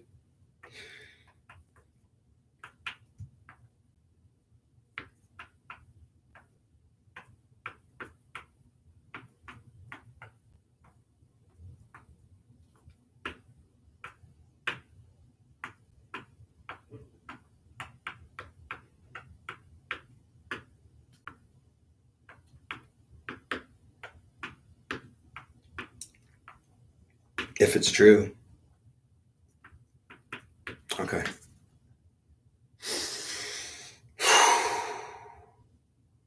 Thank you. And I will sanctify my great name, which was profaned among the heathens. And I will sanctify my great name, which was profaned among the heathens. I'm not sure what that means. Um, when I was 54 years old and I had been with a goddess in my head for 7 years and she taught me everything, I came to the conclusion that at the end of that 7 years, I'd spent 7 years with her and trying to help her I was trying to help the Divine Feminine Collective. She was trying to have me help the women in the collective try to deal with feelings about life, about any issues. I was trying to be a counselor and a high priest. And in this case, I was being the high priest of a goddess, I thought. I've certainly actually been a high priest of Apollo, and this is no joke. I was actually a high priest of a god once at the top. So, like a pope. That was in the Trojan War. That's what I was told. So, I've done it before in my spirit. I'm a high priest, the highest. So I've talked to God and I know him well. But the only thing is that was a lifetime. It was 3,000 years ago. And I'm very upset because I can't get that relationship like then. And God told me that I was trying to get the relationship I had with him 3,000 years ago because I was honored and lucky. And he talked to me and that was what I wanted. And ultimately, I didn't even know that I'm trying to rehatch this life from 3,000 years ago. I need to have that life, that time I was like talking to God and he's my friend. And it was the best thing ever. Ultimately, I didn't even know that's what I was trying to do. He told me that's exactly what I was trying to do. And it wasn't going to happen unless I earned some stuff and did what I'm supposed to. So after I had literally been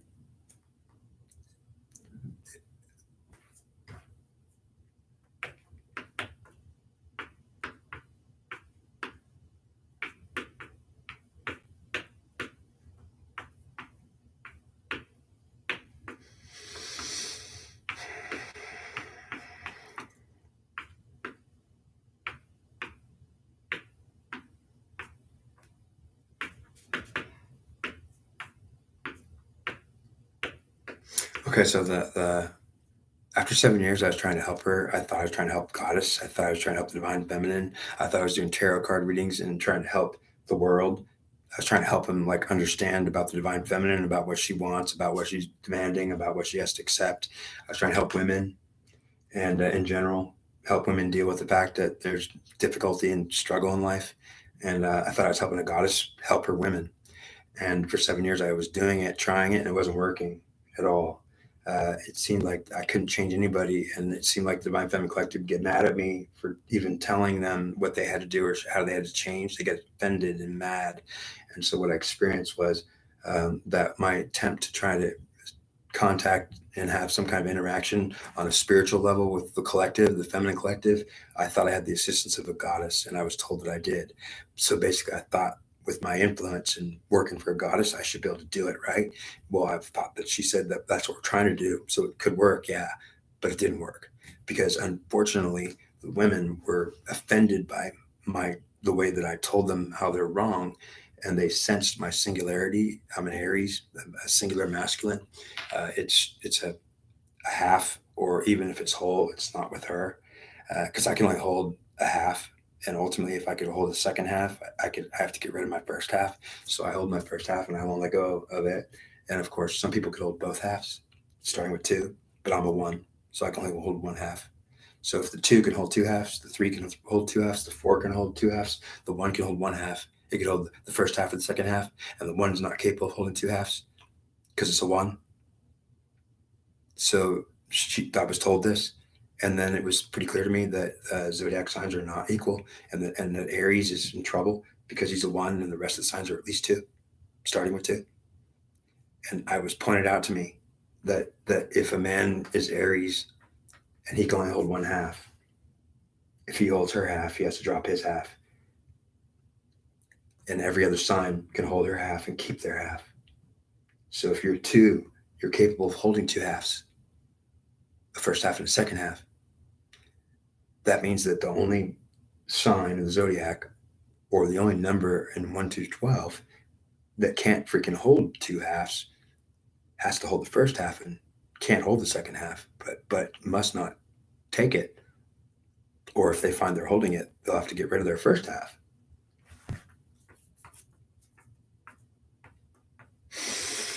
Okay. So I'm going to finish this up because, yeah, I've been on for a long time.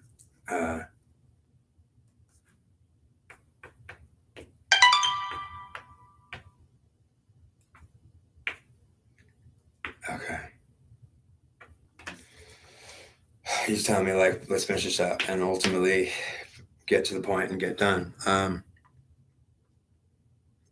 So after 7 years of struggling with Divine Feminine Collective and realizing that I wasn't going to win and I couldn't change it, and it was frustrating because I thought I was with a goddess trying to do it, and so how can it not work? It certainly should work. If there's a real goddess in my head, it should happen, and ultimately it didn't. And in fact, the Divine Feminine Collective got offended at me, fought me, struggled against me, resisted me, and wouldn't want to talk to me. And when they did talk to me, they would start fights, and this would all happen on a spiritual level, meaning that not only could I not influence it or help it or talk to it or counsel it, but it was offended at every attempt that I made to try to do it. And after 7 years, and I'm thinking, well, and I'm told after 7 years, God shows up. The first time he showed up was after 7 years of being with a goddess and trying to change it. After 7 years, God showed up finally for the first time. And I didn't know who he really was at first, but he said that I'm not her. And ultimately, I don't have to share all the information. I'm not going to share everything with you.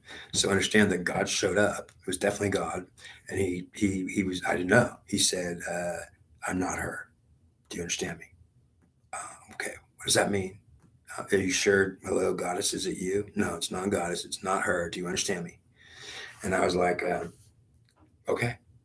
And so I don't know what's going on, but suddenly in my head, there's like something telling me it's not her. I want you to know it's not her. It's not goddess. It's not feminine. It's not a female. Do you understand me? Okay. What are you saying? I'm telling you this is God talking to you, and I'm a man, and I'm a masculine singularity, and I'm not a woman, and I don't have feminine. Okay. So that's pretty clear now. And I knew that whatever I think I'm being told that I'm talking to God, or he's telling me that, yeah, it's him. And I'm like, this has never happened before. So I didn't know what was going on at first. He said, you've been trying to change the collective for 7 years. How do you feel about that? Well, suddenly I realized that it's true. I've been doing this tarot card reading for 7 years and it's been nothing but arguments, and it's hard. And he said to me, do you understand you spent 7 years of your life trying to change the Divine Feminine Collective, and it's not worked. It's nothing but struggle.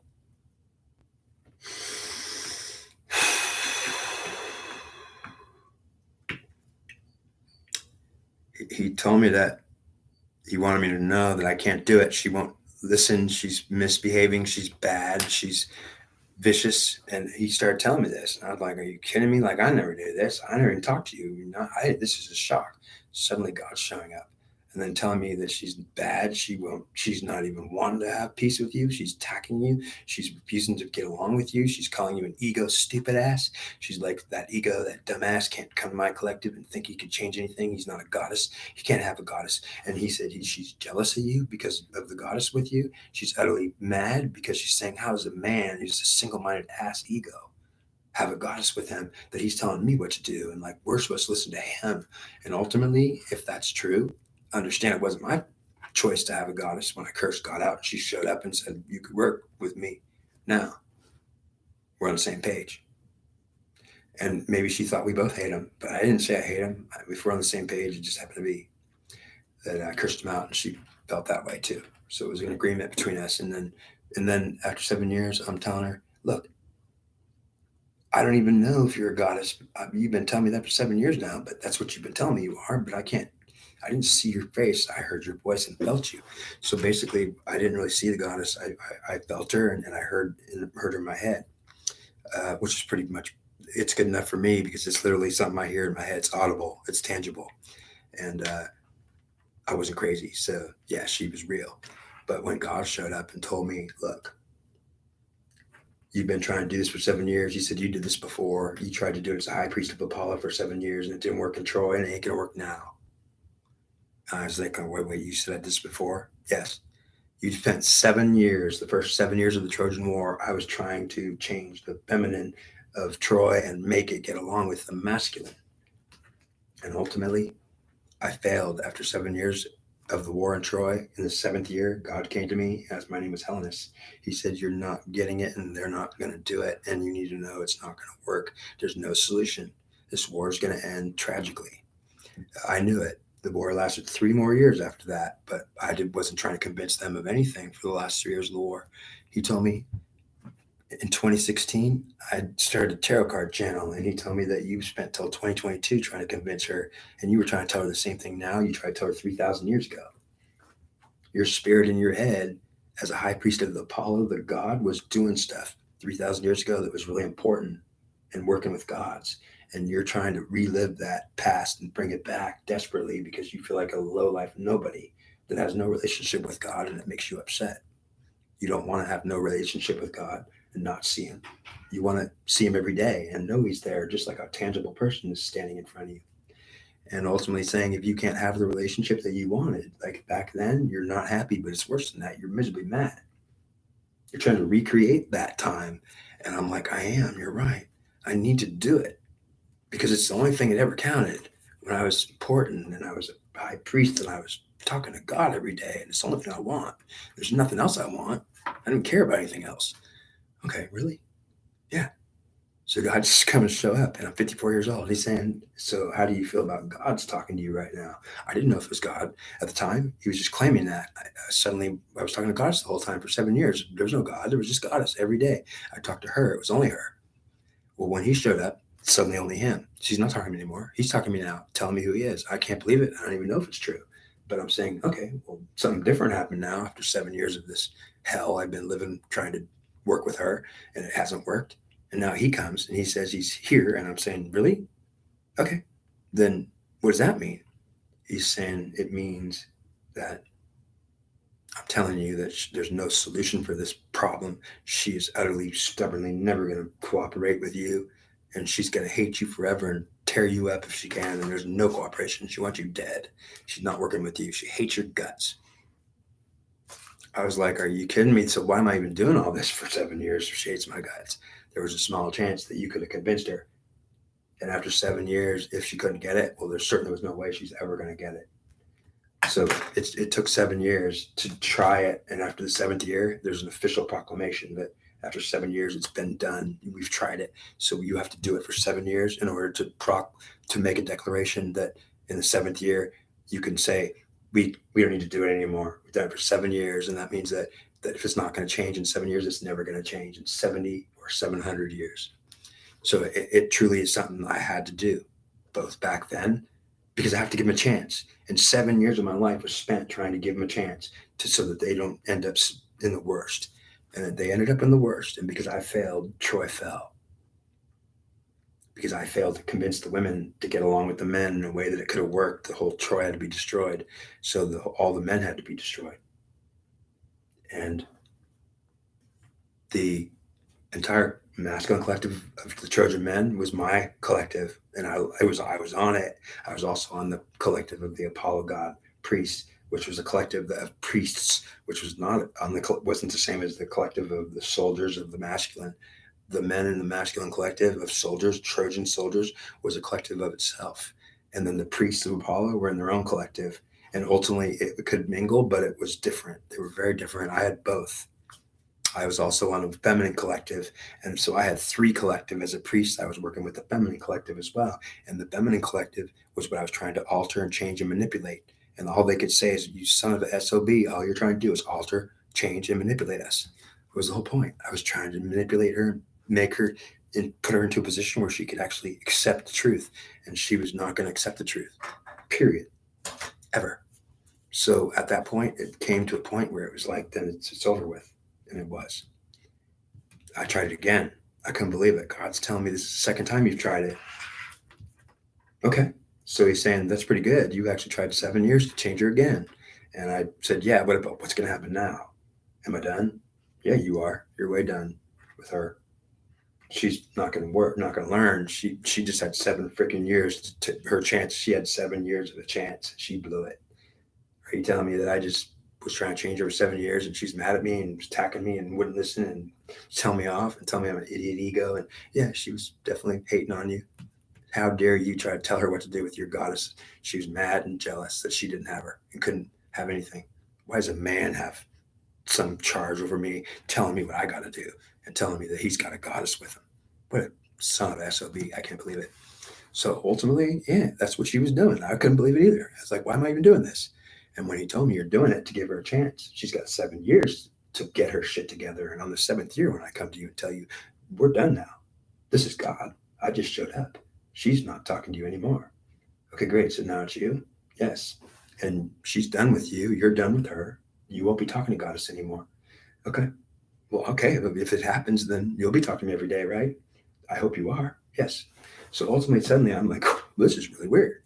I just like got told that God showed up. I don't even believe it myself because it's just in my head. So ultimately, I just didn't know if it was true. And as days went by, God was talking to me every day. It was no longer her. And he was telling me everything about how bad she is and what she does wrong and how she's wrong and how she's in error and all this shit. And I felt terrible for her. And I felt bad that she was not aware that her frustration was so intense and her anger and jealousy was so much that she was not able to look past the idea that if she had a chance to correct anything, she should have wanted to do it and make it right. But she just couldn't. She was too bent by her emotions of anger and feeling just cut off from God and judged. She felt like it was just so wrong of him. I can't friggin' believe him. And ultimately, she just couldn't see anything that she needed to do that she did wrong. It was all him that did it. He enslaved her. He cut her off. He won't give her any say. She has no authority anymore. He took everything away from her. He made her a slave girl. She basically has no choice anymore. She's nobody now. And it's his fault. And he says it's true. Absolutely. You bet. So ultimately, now you know that it is true, that that's exactly why she's mad at me, and that's exactly what's happening, and she's not getting anything, ever. She's not a goddess. She's not an authority. She's a wife and a daughter, and she better do what she's told. And ultimately, I'm saying that's like crushing me. I'm thinking, I don't know if I would agree with what you just said, God. I mean, I'm not saying I disagree either. I'm saying, man, you just like told me some shit that I didn't like to hear. Like she's crushed and over with. She is done. She got her second 7-year chance, and she's over with. She does not have a chance anymore now. She didn't. She got a chance 3,000 years ago. She blew it then, and it was your fault. And now you tried it again, and it's still your fault. And I'm not going to let her do it to you again and make it your fault again. So, the guy I was back then was a king of many lands. He survived the war, and God treated him right and made him an important person. So I got what I wanted in that lifetime. I got importance, a relationship with God. I got everything I wanted, and it was like great. It was awesome. It was what I wanted. At 54 years old, when God shows up, he said, "You're traumatized, and you're so traumatized that your emotions are torn to pieces, and you've already thought I've abandoned you. You certainly are sure that I was never going to show up, and you've already decided long ago that you're dead and it's over with, and God's never coming to talk to you. You were sure of it long ago. It's a conviction in your heart that you've utterly made the judgment and the decision to know you are dead." And he said, your emotions are torn up, and PTSD isn't even funny. He said, you have to know that you're traumatized that you're trying to, if I showed you your real emotions, you'd freak out. You couldn't handle 1 minute of it. You're like, you go out of your mind. He said, you are so disturbed emotionally and you've cut off all your pain and you pushed it out of you. But he's saying, like, you have to understand you're traumatized emotionally, that you are literally damaged in a huge way emotionally and spiritually. So you have to be careful and know that, like, you need to be careful. So, all right, what does that mean? It means you need to be very careful when you're fragile to be really affected in an emotional way, which emotional reaction that could really be too much for you. You have to be calm and under control and realize that you're messed up in your head, that you're freaking in bad shape, emotionally traumatized. Okay, I'm trying to think about the idea of that. Like, and I am, and I'm thinking, but I don't want to be traumatized. Well, you are, and understand you're trying to say you're not. You're trying to ignore your feelings, and you're trying to cut, and you won't feel any of the terror because you don't want to feel it. But ultimately, he's saying you're gonna have to feel it at some point, and understand that you're not okay at all, because it's. And I'm thinking, I know you're telling me the truth. I'm not okay at all. I'm freaking. My mind. I thought you abandoned me. I thought for sure you were never coming. You promised to come, God. And ultimately, I don't even know if you're talking to me right now because I don't even know if you're actually here. Maybe I'm crazy. Well, I'm here and I'm talking to you. I'm telling you, you're 54 years old and I just showed up. You've been for 53 years yelling at me, complaining, being mad, and saying, you're not showing up yet. You promised to show up. And every year, all you do is yell at me and blame me for not showing up. And I just showed up. And I'm not very happy with you because all you've been doing is crying, screaming, and blaming me, cursing me out. Okay, fine. So what you're saying, I'm that mad? You're that freaking hurt and disturbed. Yes. You wanted a relationship with me. You couldn't stand not having one. You didn't want to be alone in the universe without your God. I understand. Okay, well, I know, but if I'm telling you that, why'd you not come? Why'd you not come long ago? Because I was punishing all of you, including you. And I'm not going to come. You don't get to see me. You don't get the honor of my presence, not unless you're a high priest. But I was a high priest. That's why you're demanding your right. So I'm like a human being that used to be a high priest of God. Yes, my son. Apollo, the sun god, was a real god, and I was high priest to him, under him directly. So that was a big position. And ultimately, the privilege of talking to God and getting to see him was mine. And I really got it one time. He says, you are trying to demand a privilege you got when you were in another life, in way back 3,000 years ago when you were a man named Hellenus. I know, but isn't it my right to say that I am that man still? My soul was the soul that was in him that's in me, right? Well, yes, in a way, it's right. You're telling, yeah. So why didn't you die when you're demanding and swearing and cursing your God out? Why didn't you die instead? Why didn't I kill you for being absolutely wrong to demand that you have a right to see me and talk to me in a tangible way, or else you're going to freak out and be so unhappy. You're not going to accept the fact that all these people are having a faith-based relationship with me, and it's not okay with you. And you swear in the night that you're not going to be like these people that are praising and praying to you, and they don't even see you, and you're not even there, and they're freaking crazy. He's saying you can't be happy, but it's worse than that. You're seeing the whole world pretend to have a relationship with God. It's not even real. And if it is real, it's not seen or witnessed. And I'm saying that's crazy. Not only is that nuts, but we should be able to see God if God's here. Don't tell me we're supposed to see him and think he's here and he's not here. It'd be fucking insane. Well, that's what you're so disturbed about. Is that you can't believe what's happening in this world. They're all without me, and they're not going to be with me. And they're all having interactions and praying to me and going to church, and I'm not there in many places. I'm not with them in many places where they're having big religious events. I'm not there. I know. That's why I would say the religious events should be canceled. And there's no reason. Yeah, but some churches have me, and some religious events are having me. So you can't say they're all wrong because some of them are wrong. So some are actually legit. Yes, some are actually legit. So you don't know which ones are. You could just say none of them are legit, or you could say all of them are legit. Actually, some of them are legit, and not very many of them. Most of them are not legit. Okay, that's it. Now, be okay with having done what I asked you to, which was to finish telling them, and I know you're tired and also doing this for me. So it's impatient you're having. Yeah, well, I know. Okay, well, I'm doing it because I'll do it. I don't care. I mean, I do want to do it. So tell them about Helenus and Minerva. Minerva was the one that was trying to fight against uh, the of Troy. Minerva was a goddess that had Mars, and she didn't have Zeus. Zeus was her dad, but she didn't have her dad, so she didn't have dad. She didn't have Zeus in her. She had Mars in her with herself, which was Artemis. So basically, Minerva was kind of a combination of Artemis or even Hera. It was a divine feminine with Mars, the god of war, or Mars, who replaced Eris. So Minerva was trying to destroy Troy because she had a masculine, called herself a god. And ultimately, she was a goddess too. And she had her mother Hera, or maybe it wasn't Hera's mother, but she had divine feminine, whoever her mother was. Maybe it wasn't Hera, but whoever Minerva's mother was a divine feminine goddess.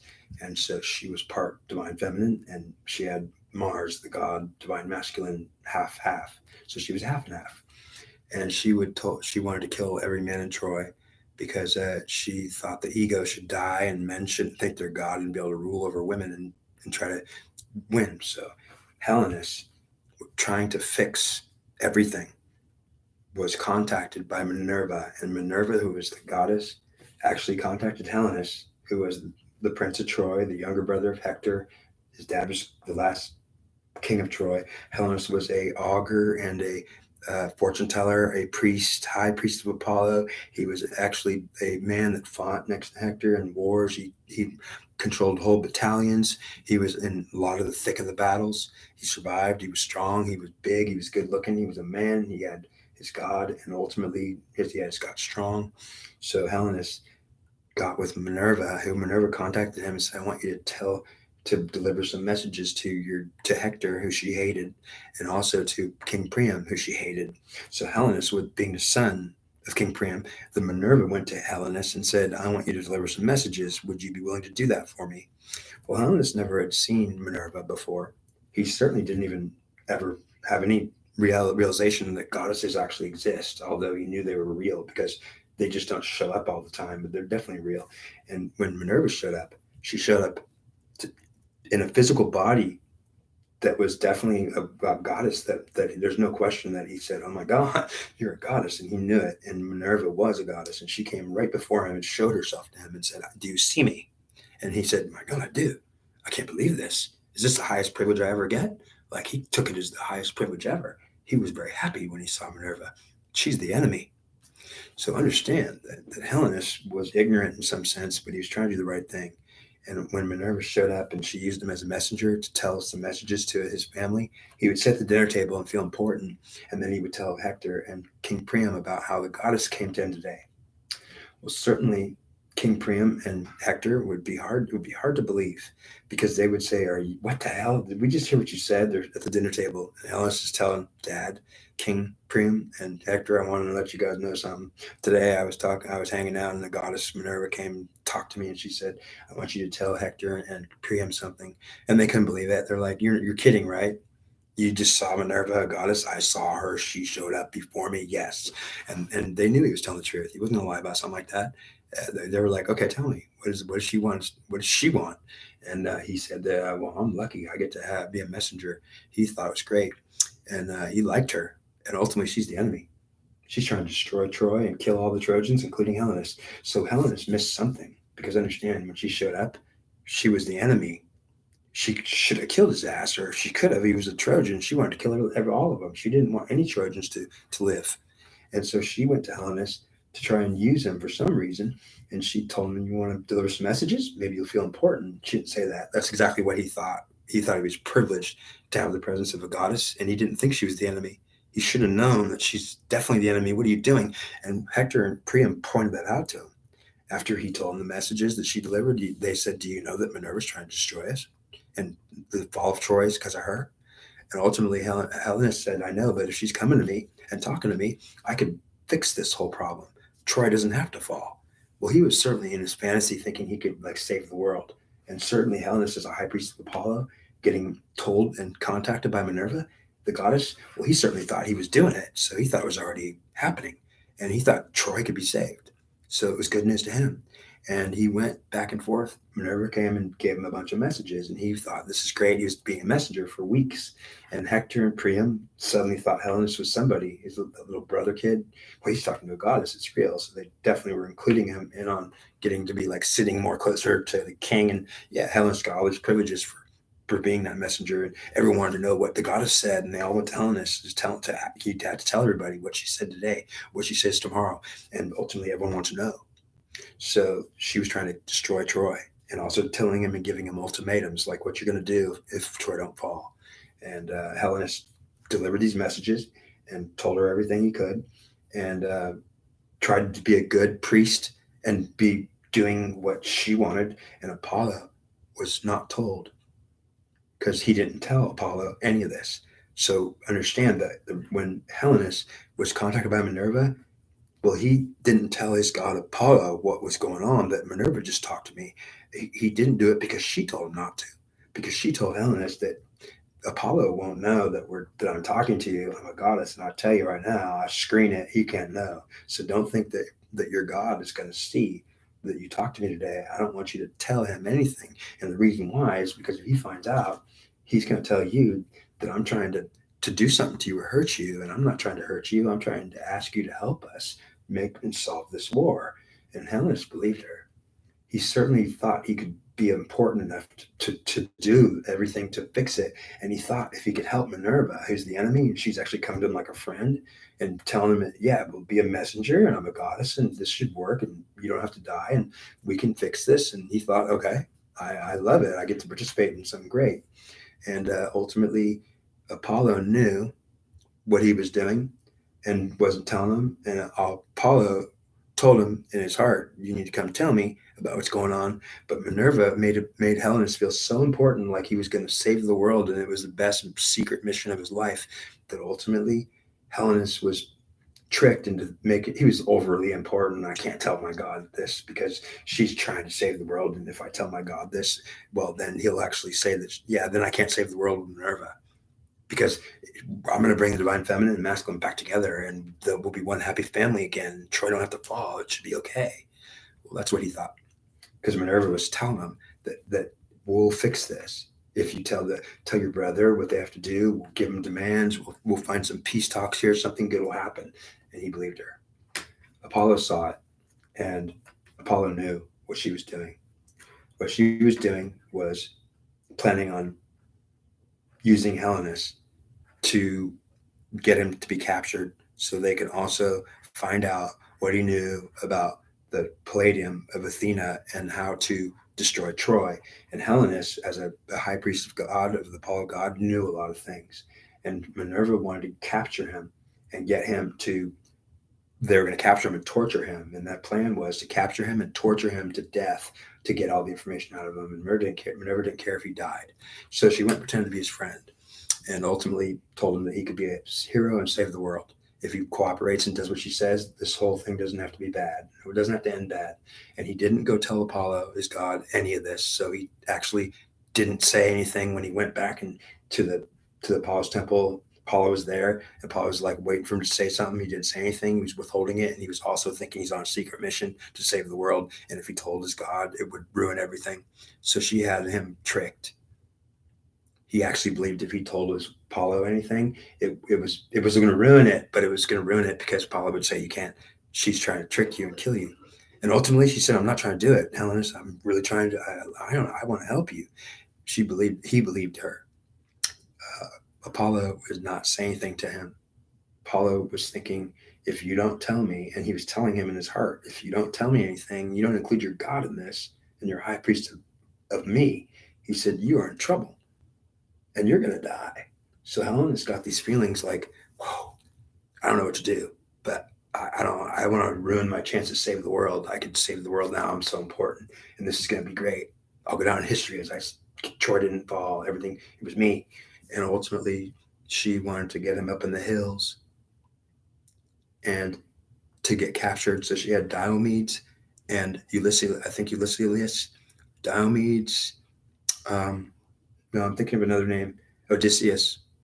Odysseus and Diomedes, she had them up in the mountains, and she told him to go to where she was because she wanted to meet him.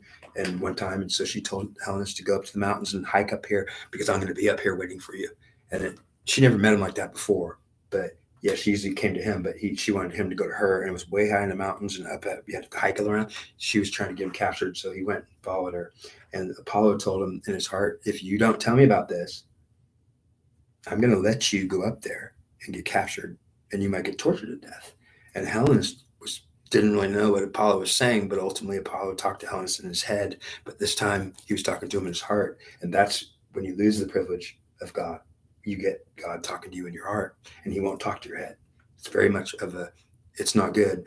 No man will like it. They'll say, "I wish God would talk to my head, and I actually could hear and see Him. I don't like Him talking to my heart. I don't know how to interpret what He's saying. I get it wrong sometimes, or I get mad, and I don't even try to think about what it is. So ultimately, I'll ignore my feelings. I'll ignore God." And Helenus went up to the mountains, got captured by Diomedes and Odysseus, and they brought him to a place where they were going to torture him to death and kill him. First, they're going to extract all the information out of him, and they wanted to know how they can destroy Troy and how it's going to be like they knew he knew. As a high priest, he had information on how he was going to destroy Troy. They knew he knew how to destroy Troy. There's a way to do it. And it wasn't the Trojan horse, it was another way to do it.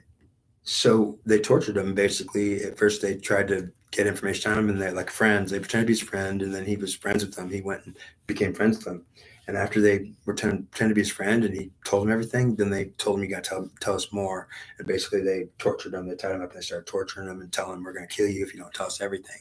So he knew what they wanted to know, what they were trying to get out of him. He knew it, and they were trying to figure out uh, how to understand that if Athena, the goddess Athena, if the palladium is removed from Athena's temple inside Troy, then if you could actually get that palladium out of there, it's a little wooden statue of Athena, the goddess, and it represented a goddess presence in Troy. So it was not actually not real. There was a statue of Athena that was absolutely the presence of Athena actually in the temple, and it was why. So it was the presence of Athena was in that palladium, in that piece of it was an object, and they tortured him to make him talk. He also told him kind of voluntarily because it was like, I don't. I already tried to change Troy for 7 years, and then he realized, do you understand that I tried to change Troy for 7 years, that collective, and change it and work with it, counsel it? He said, do you realize that they're not going to learn anything? We can't win this war. We're going to lose it. So we have to like destroy them or win somehow or conquer. And Minerva came to him and said, no, we could work this out. And then he got captured. And then he told him that if Athena is removed, if the presence of Athena is removed from the temple or removed from Troy, if they lose Athena, then the protection of Troy will be taken. It won't be there anymore. You could breach the walls because if Athena is gone, there shall be no protection in Troy anymore. It'll only be Apollo protecting it, and ultimately Apollo will protect it. But Achilles will actually invade that beach and take that presence of Apollo away. Achilles, when he hit that beach with his 50 Myrmidons, it was 5 hours before the Greek fleet arrived, and ultimately Achilles, when he hit that beach by himself in the ship alone with his 50 men, he had a goddess presence with him, and the goddess screamed because Artemis is the sister of Apollo. Apollo did not see Achilles and his Myrmidons coming. He saw the entire Greek fleet in every ship because he could see those men. Those men were not goddesses. They were single-minded egos, and their spirits were very visible and seeable. But the god Apollo, because his sister was Artemis, the goddess, he was used to a goddess presence as his twin sister was a goddess. Artemis was Apollo's sister. And so he had his sister with him all the time, and he had the goddess presence with him all the time. And so it was not a threat to him. And so when Achilles and his Myrmidons came with the goddess presence, it's because Achilles was a goddess or a demigoddess, not a demigod. Achilles' mother was a full-fledged goddess. So Achilles had the presence of his mother, and it was a badass presence that could fight and was partly immortal. So Achilles was partly goddess, a real one. And ultimately, when Achilles came around, it was no man, no ego coming. It was a goddess coming. And so when Achilles came around, you didn't see a man coming. You saw a goddess coming, and he was a pissed off goddess that he could kick ass.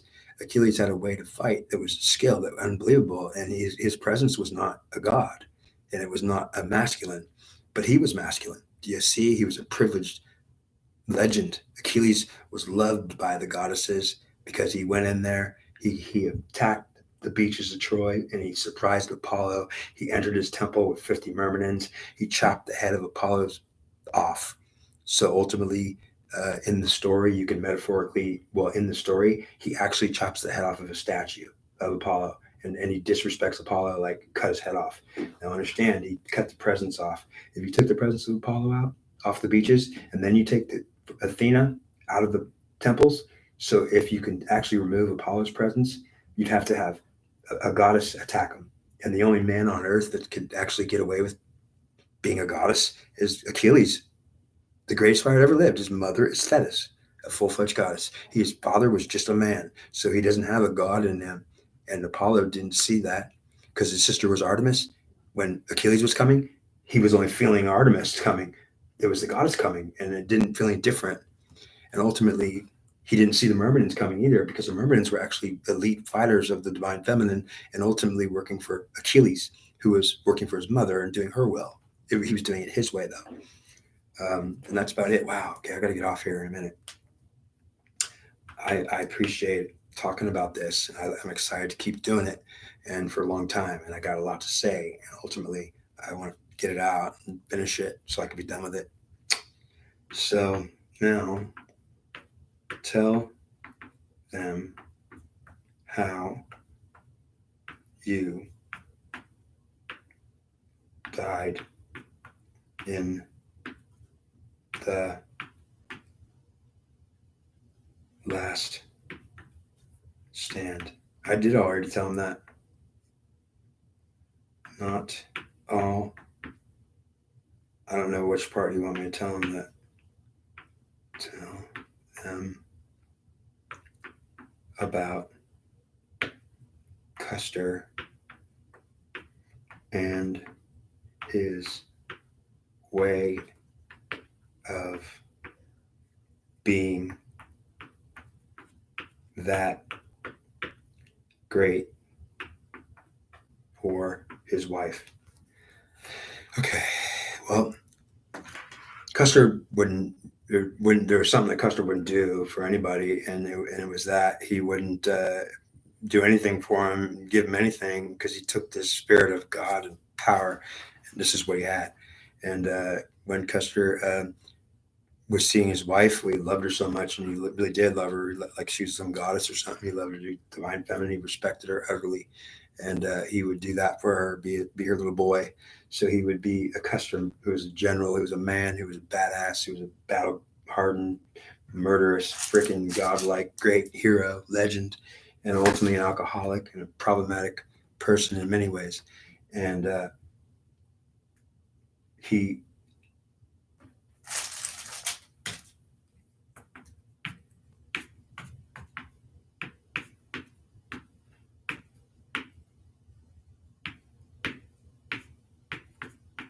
okay, Custer was a badass. So let's take Custer was a badass, and he had his God, and his God protected him and wouldn't let him die. But if he followed the divine feminine, she not only led him to die, but continued to do it until he did die. So if he didn't know what he was doing, he was, well, if he did, maybe he would try to follow her and hope that she didn't kill him. But he was trying to love her and care about her and work with her, and he didn't hate her. He loved her a lot, deeply. So when she was trying to kill him, it was because Libby wanted to be special movie star.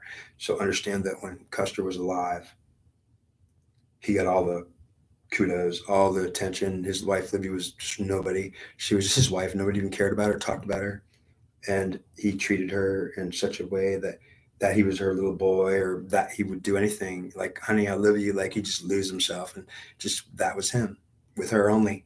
So he did that in battle once, and that killed him.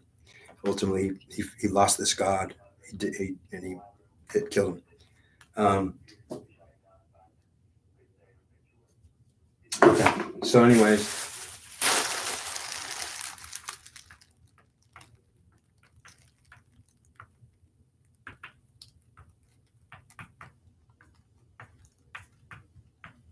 okay, be aware I love you. That's what he's saying. Be aware I love you. And there's not a problem where God's not being bad or wrong or wanting to kill people. He wants people to listen to him and do what he says and obey him. And if you are willing to be not cursed to hell for an eternity, be aware that I will not approve of anyone that thinks they can placate or act that role, pretending to be genuine or acting, and that must be a genuine human intention and emotion that is really for that other person, and it can't just be acting like it's for that other person. So that is not recommended. That is a bad thing because it's not genuine human characteristic. It's playing a false lie and acting like it's a good thing and it's happy and everything should be good and good and good. It's ultimately someone presenting that attitude that they love you or everything's good, but they'll chop your head off.